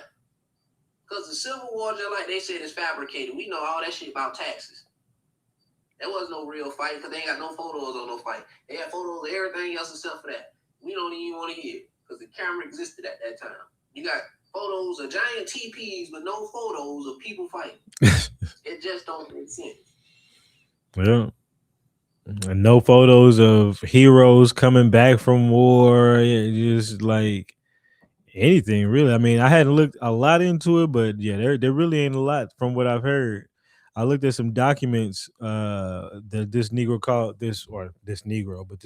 called The Negro in the Military Service or whatever by the War Department, but the whole thing definitely seems like they just made up a document. Like, okay, we need to explain these niggas. Here it is right here. We need to explain these niggas being in the army and all this other shit. But yeah, it really is. It's just a document of bullshit. Here it is right here from the War Department from 1888. And it talks about the Civil War, and even the Civil War part is bullshit. Like I got on a random page, and it was talking about they was opening up recruitment offices in Maryland, and they said that in these recruitment offices that if any slave master was to offer his slave up to fight in the war, they would get a certificate or something, whatever. But that was, first of all, I was like, why does Maryland have slaves if it's supposed to be part of the Union? But they said it was just a part of the Union but attached. But I'm like, but if you're fighting against slavery, why don't you just start off with your own places and release the slaves? Yeah, exactly. And then it was just like, what slave owner would voluntarily give up their slave to go fight in the war against slavery to free themselves? He won't have a slave after that. The whole thing is just idiotic. But that was just one random page out of an 1125 page document. I was like, well, shit, I'm gonna have to skim through this bitch. But I still got a lot of skimming to do, man. But like, yeah, a lot of this shit just seems like bullshit. But then it's trying to piece the puzzles together, the pieces together, to validate it to people. People. And there's no shade. I don't want to say the dude's name, but there's some, people want to be like, look, we don't need to go through this Indian shit. Nobody, that's old shit. We need to get on this ancient shit, whatever. But until we can really break it down and show people fully, it's just hard to just say, hey, believe me. You know what I'm saying? And I think that's why people like you, myself, C3, others, Rashad, everybody, we all go deep, Swarthy, all of us, we go deep into this information so that way we can try to piece this shit together, man. We don't want to just give you an overview like they did us. Oh, y'all was all African slaves, went to this from the west coast of Africa to this, and you done. Like that's why we look for this information, man. Yeah, go ahead. Yeah, and that's why we look for this information, y'all, is because we really care about trying to figure this out. You know what I'm saying? We want to make sure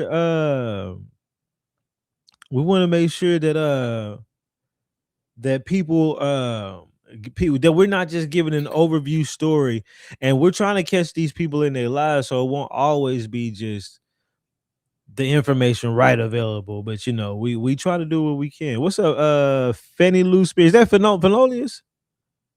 No, this is Starfield. Oh, what's up, sister? I feel good. Okay, boom. So it is mighty funny that I went Friday to the Arkansas archives and I literally got the document that you're talking about. So they paid them in our land for slaughtering us for it. Understand what went on here? That was the payment. And a lot of them had never came into America like that, didn't know nothing about the land. Some of them never saw the land.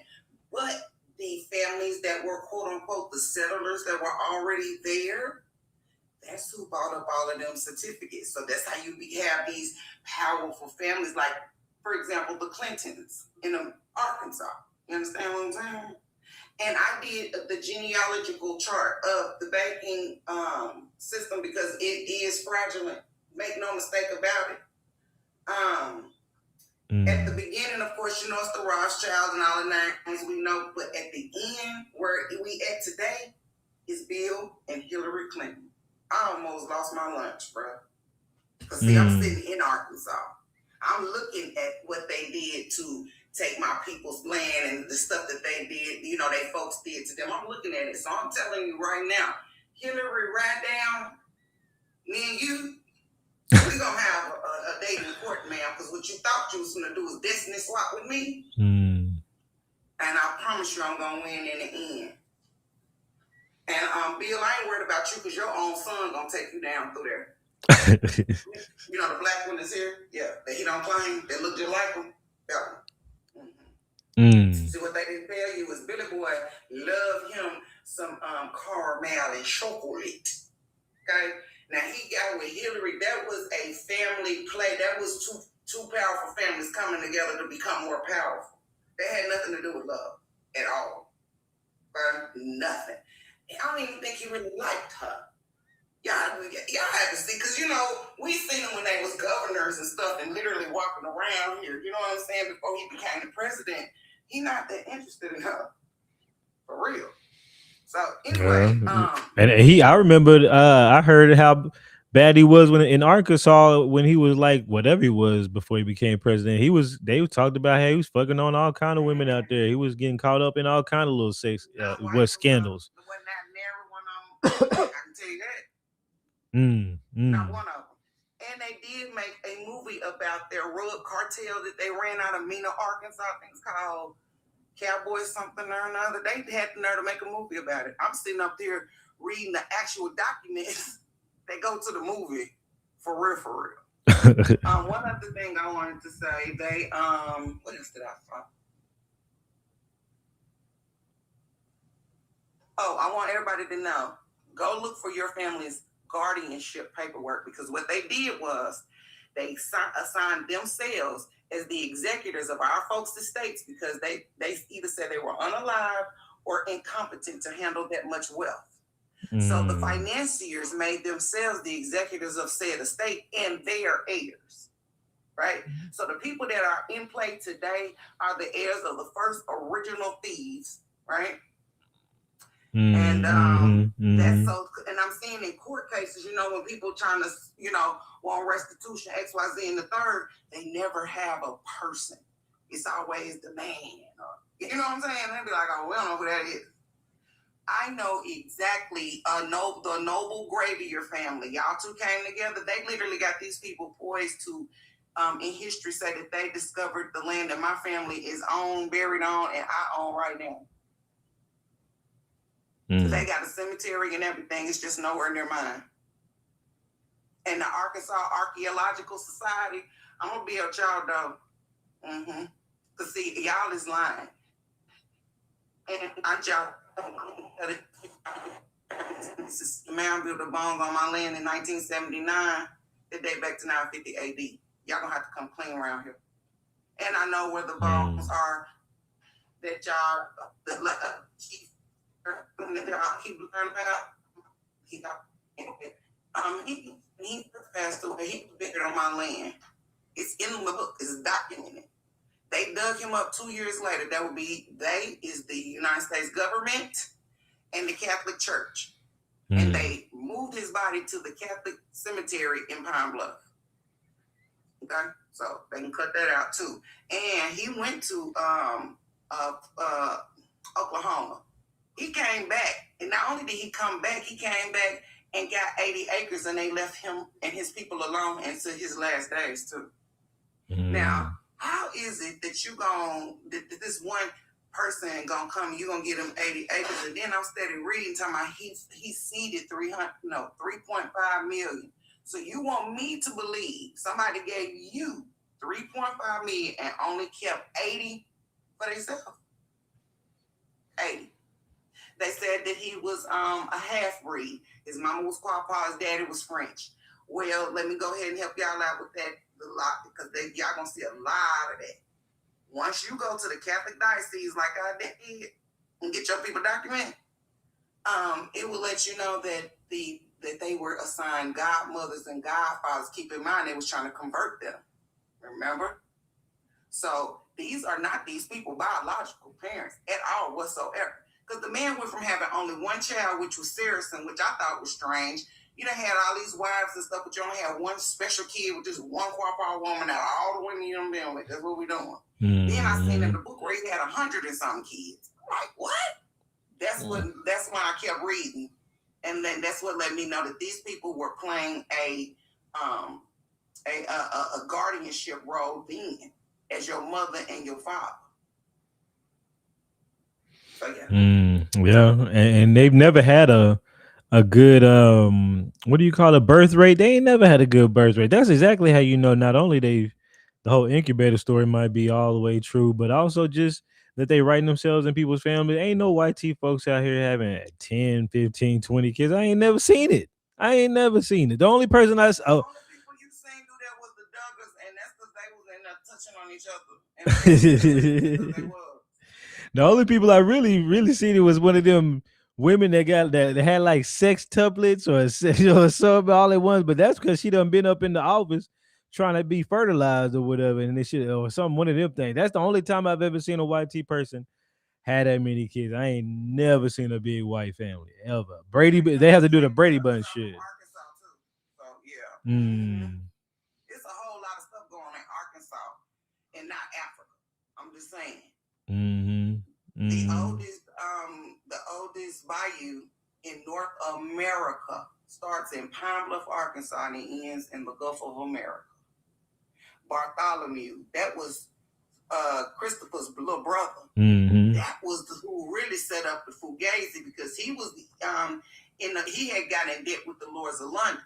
So when they talking about they were searching for new land, they were looking for resources to pay their debts to these folks that they done, got in cahoots with. So that's how they were over here looking for our resources to settle their debts with the Lords of London, these Indian company, whatever over there. And I do have on film where this lady walked me through a civil WAR house, and she just gave me all of this. Yeah, I'm gonna play it for y'all. I'm gonna post it later. I'm gonna do something because it's kind of long. But the point of it is this right here. The lady said, we do this all year long. I said, all year long. So these people are hired actors that go around the United and the States and reenact the civil WAR. That is their only job. You got the daughters of the Confederates, the sons of the Confederates. Those people is who funding them. And all of these people have been 501c3 since the early 1900s, aka 1903.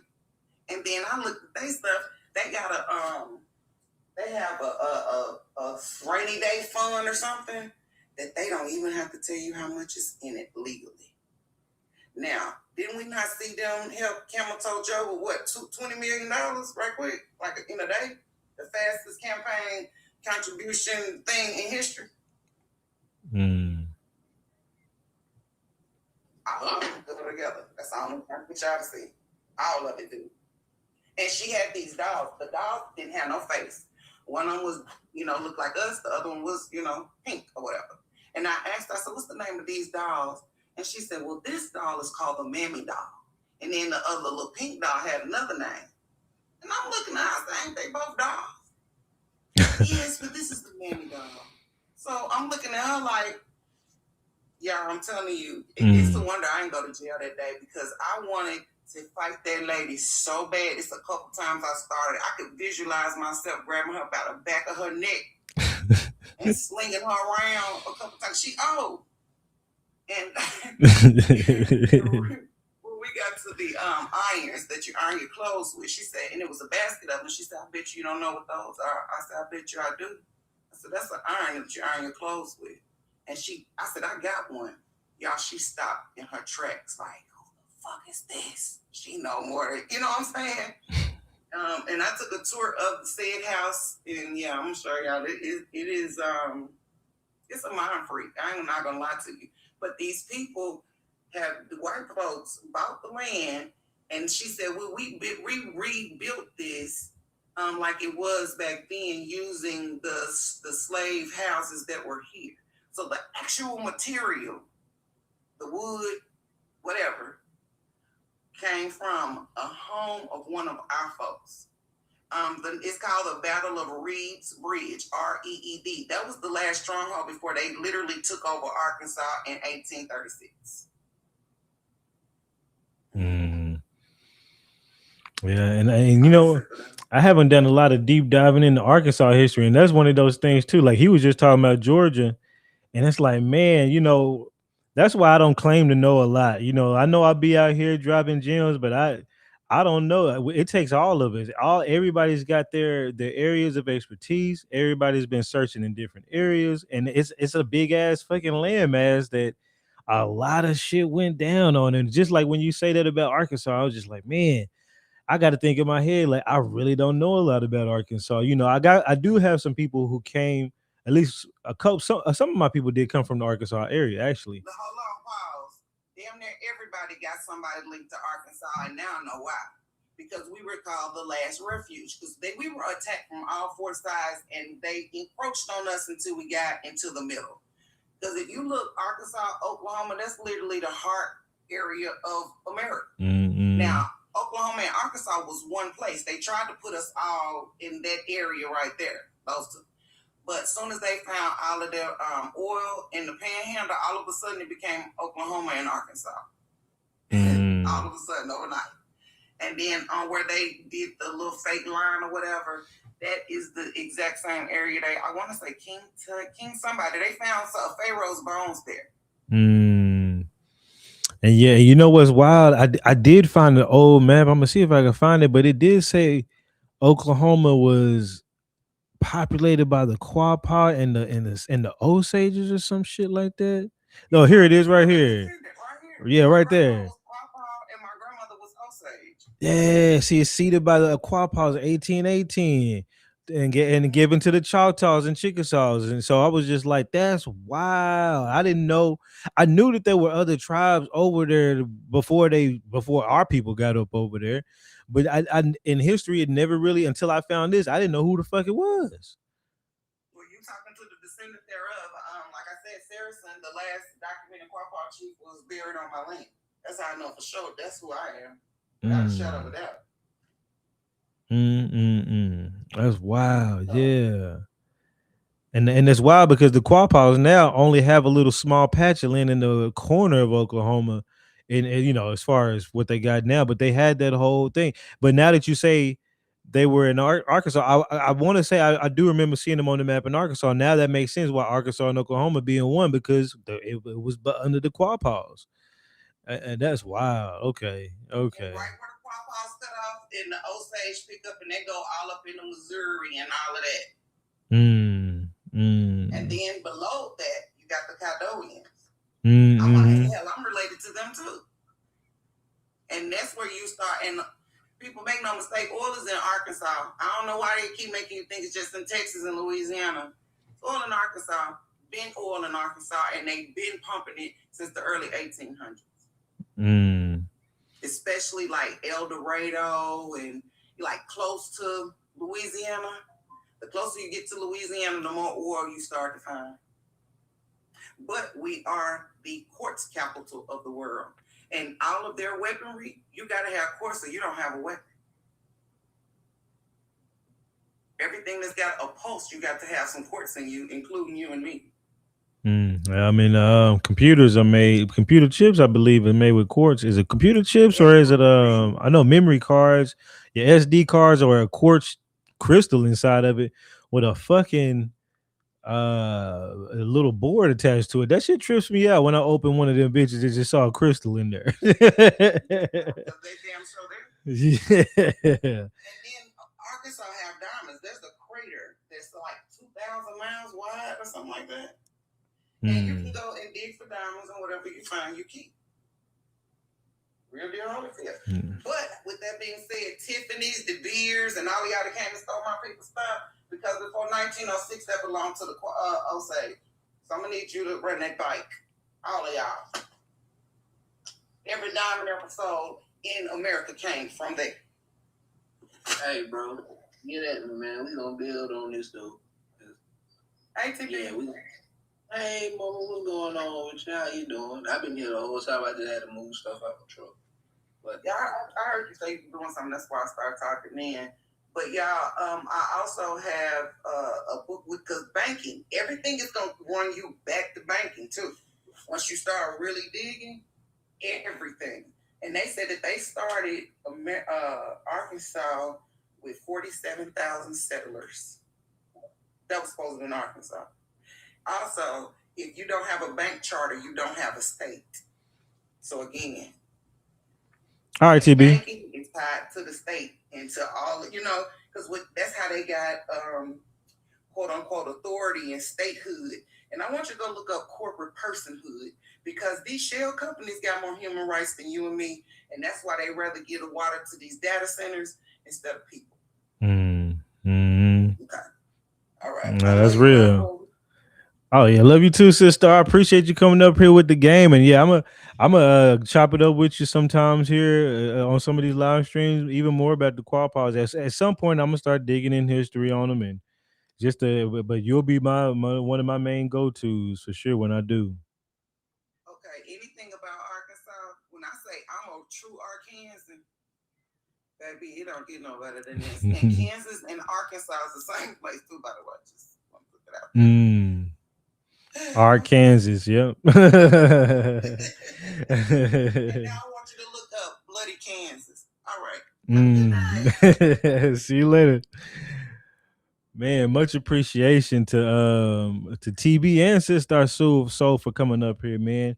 Super game drop tonight, y'all. Super game drop tonight. We started talking about the Geechees, Euchee Billy, kind of validating where Euchee Billy is. But look, that's as I was telling y'all, look, there's so much. That's why I'll be like, look, I know a lot, but I don't know a lot. You know what I mean? Like I just know what I know, you know what I'm saying, that I've looked up, but I know that there's so much just in the United States, there's so much that I haven't learned yet.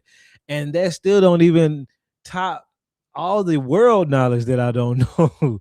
I know a lot of the, overall stories, but until I personally go and do my diving, I don't claim to fully know. So that way, but there's people that I listen to that I hold with high credibility, Sister Soul, TB, and a lot of y'all, So what up, Opium down there, you know what I'm saying? C3, Swarthy, and many different ones. You know what I'm saying? I hold them in high regards because you know that. Hey, wait a minute. Hold up. Sister Soul is fire. Y'all go follow her. Oh, my bad, sister. I feel good. Yeah, because the name changed. It's that name change. But yeah, my bad. Damn, four of my accounts for telling the truth. Yeah. Y'all can follow this page. TikTok's most wanted with the number 1 behind it. That's me also. And y'all go to my YouTube and subscribe. So these books that I keep getting banned for reading on TikTok, I'm gonna go right there and read the whole book for you. I'm waiting on y'all to get me up there so I can do just that. And because we need to leave this app. Because my thing is this right here. If they gonna keep trying to quiet us and shush us and all of that right there, we can go let this app go back to these kids uncoordinated dancing. Because that's all this app was before we got on it. We need to go back to it. All right. Real talk. They ain't go back to that bullshit ass dance. Yeah, because to be honest, if that's what was on TikTok right now, I wouldn't be on this bitch. If that was all, if every time we got on here they restricted us and they only allowed that, I wouldn't be on no damn TikTok. That's for damn sure. I only came on here because y'all was on here. To be honest, you know, I followed the knowledge this way, and luckily, this has been the most eye-opening group of people that I've ever been around and met in my life. You know, through all my journeys of listening to the people on YouTube and Facebook and other shit, you know what I'm saying? And I don't get me wrong, I've been around, I'm not been around, but I've watched some cool people like Dr. Alim Bey. Like, there's this book, hold up.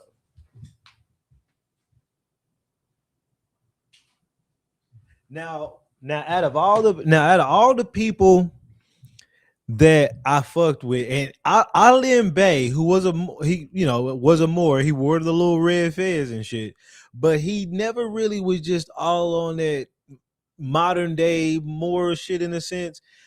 He was always on some history, some religion, but still on status. He was still on other Moor shit, which is cool. When I say Moor shit, I really mean like, you know, the people who just bombard you about status and status correction and the other, like, that's fine, but can we get past that, you know, type shit? Or Taj Tariq, you know what I'm saying? But different ones. But Alim Bey, there was other ones too. Sister Vahara El Bey. That's why I chose Bey back in the day. People were like, you was a Moor. Nah, I really just was like, I was in my Malcolm X phase where I was like, the white people gave us this name, which I hate that I did that. And then I was like, I don't want that to use my last name. And then I was like, well, I've been fucking with these Moors, and most of these Moors, they are some of the most knowledgeable. Some of those folks were some of the most knowledgeable people that I met, that I saw back at that time. But now this book, America is the True Old World, I see why I gravitated to certain people, because on the first page, second page, whatever, it's like a dedication. There it is, yeah, dedication. And in the dedication, you ain't gonna be able to read it. The first person he mentioned, he's dedicating, he's giving special thanks and dedications to Dr. Alim Bey. That's one of the first people he talks about. Like, that's what I'm talking about, man, because there's a lot of gems in this book. And I'm just saying that to say that, you know, I was watching some cool people, but still, it's not until I got here where I found some of the best knowledgeable people I've seen on this earth. Okay, I'm talking about all of y'all out there. You know what I'm saying? I done got so much game from y'all, and so many y'all pointed my brain into so many different directions too, to allow me to focus on what I'm trying to study and get into, to be able to disseminate back to the people as well. So like, I'm definitely indebted to the people on this app, all the work y'all put in, and the knowledge y'all kick, and for making it even popular. You know what I'm saying? To allow people to come on this app and see y'all. Like, I went to this event this evening, which is an all black event. It was like I really liked it. It was pretty dope. but it was like all black owned businesses, like all outside. I think they called it Black on the Block or some shit like that. But long story short, I was like, okay, let me go to this thing, man. First of all, I love going to all black events, boy. You want to see a lot of good looking women, go to an all black event. I done been to all kind of go to a regular event and try to look and see how many good looking women you find, and then go to an all black event, all cold so called black event that's got at least about 500 to 1,000 plus people there, because this one had a lot. You gonna see some of the baddest, okay, out there, man. I'm like, man, my look, how can y'all? But can't nobody compare to these people. I've done been to Mexican functions. I ain't been to that many Mexican functions, but I've been to places. I mean, like not really Mexican functions. Like, let's say you go to the state fair. The state fair be packed with them, right?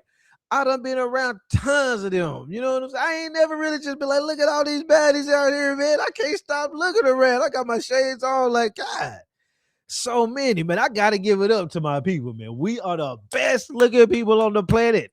Okay. Anyways, let me get off of that. But while I was out there at this event, I was kind of saddened that I didn't find an Indian stand. Like, don't get me wrong, I should have went up to some of these stands and started asking them, about their Indian heritage, but not that. Most of them, if not all of them, would have said, yeah, right. But I'm talking about nobody was selling something that was like Indian themed or Indian this or that or whatever. So I was really looking at it, but there was some African shit there, one or two, not much, but there were a bunch. There were not a bunch. There were some Africans up there. In fact, okay, so I'm dressed clean. You know what I'm saying? Your boys got the green on. You know what I'm saying? Got the green, white, and gold tip going. Shoes, a velvet green with the gold tip with the solid leather strap right there. But I say that to say I was clean as hell, right? So I'm getting all kind of looks, you know what I'm saying? I got my shades on, so I see you looking, you know what I'm saying? But then next thing you know, this dude comes up to me. He's like, "What's up, man? You know what's up, man? I seen you out here, man, looking cool, man. Looking cool, not good like that, but." And then I looked at him, and he had a striped shirt. This is a striped shirt, if you can't tell, a green stripe. He had like more of a light purple uh striped shirt with the purple pants. But see, what you don't see is I flood. I'm always sockless, and I flood, and I got my shirt open everywhere I go. That's how I stand out with my fits. It's really simple. You know what I'm saying? It's super. My shit's fitted. I flood, and I got the button open. That's me. And when I looked at him, I don't know why, but his pants went. They didn't flood. Not everybody's gonna do the flood thing, but then he had some brown boots on. So he had the purple and white stripe, purple bottom, whatever, purple, slacks, and then some brown boots. But he was African. That's why I didn't tell y'all. He's African. And so I mean, as soon as I looked at it, I was like, oh, okay, yeah. He was like, man, I see you out here, man. You looking clean, this, that, whatever, man. I see what you do, you know what I'm saying? This and that. I gave him his props. I was lying. I see you over here, you know what I'm saying? Cleaning the purple and things. Yeah, I don't know why. The whole time in my head, why the hell did you put them brown boots on like that? You almost look like a full slouch, and it's sad because the outfit has great potential. You know what I'm saying? If you wear it right, it would look pretty cool. You know what I'm saying? But you completely messed it up. You know what I'm saying? It is what it is, man. You said 83 style, your style. That's just what I do. What's up, Amore? I see you down there. I seen you when you came in there, and I didn't get a chance to say what's up to you. And somebody else came up in here, and I didn't get a chance to say what's up to them too. Y'all know I love all y'all.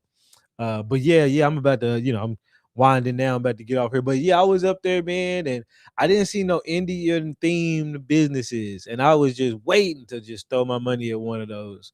But either way, I still threw my money at some of them, and they were likely Indians too. And I still had it in my mindset, like even the food I got, it was a Creole spot. And the thing I said to myself, I was like, Creole, you should be my folks. You know what I'm saying? And when I went there and looked, they look like my folks. You know what I'm saying? But there were some like Caribbean restaurants, some African restaurants, some other stuff. I didn't go to those. So shop where you need to with your folks. These other folks is gonna cosplay. Don't let them. You know what I'm saying? Take your money to the folks that you know are your folks. Say with the penny loafers. You already know. That's not great potential. What else, Swarthy? Yeah, that he had potential with the outfit because a striped shirt with the slacks can look very clean if you do it right. And you ain't even gotta, I mean, I could be sitting up here buttoned up, you know what I'm saying? It just ain't me. It's just now I look like I'm going to the office. You know what I'm saying?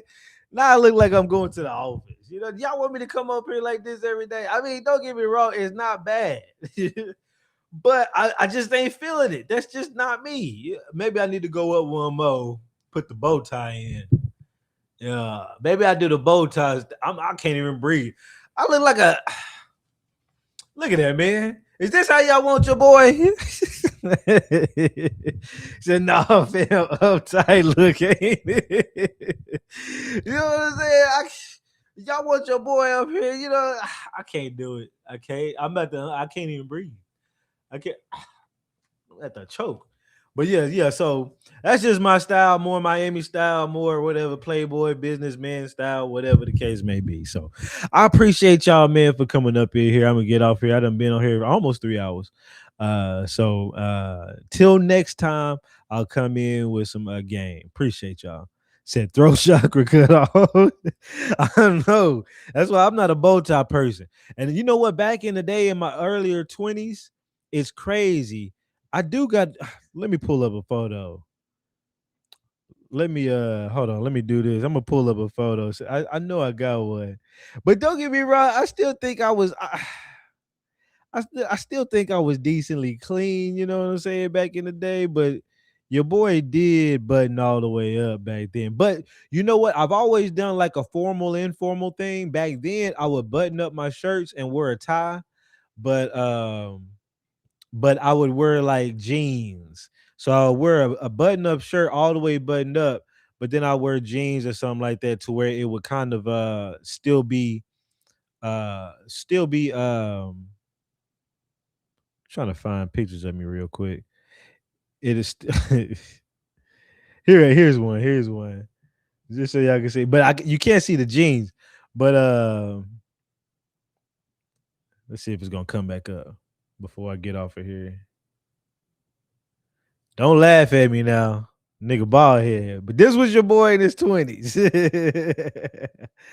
This was your boy in his 20s, man. So button up all the way with the yellow. I mean, look, that canary yellow button up. I wish I still had it today. I wouldn't wear it the same way I wore it, but with that white silkish looking tie, that shit was clean. And I had on some stonewashed jeans and some white shoes. So the white shoes set it off. The stonewashed light colored jeans. It actually was a cool fit. In fact, and I wouldn't tuck my shirt in either. So I would wear the jeans, wouldn't tuck the shirt. It was just me. I couldn't be all the way formal. So even now, as I now wear full slacks all the way, I'm fully. I don't wear any kind of jeans. I still gotta unformalize it some way. So that's the unbuttoned shirt. The flood look with the no socks is pretty much informal too.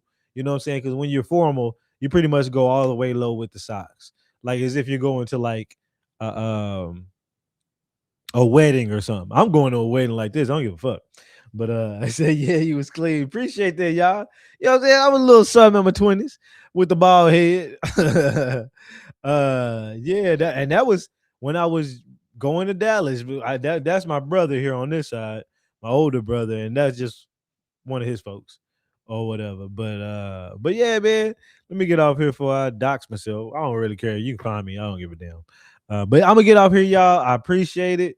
Appreciate that cookie jers. I'm gonna get off here, y'all. I appreciate it. Love y'all, man. And I will see y'all next time.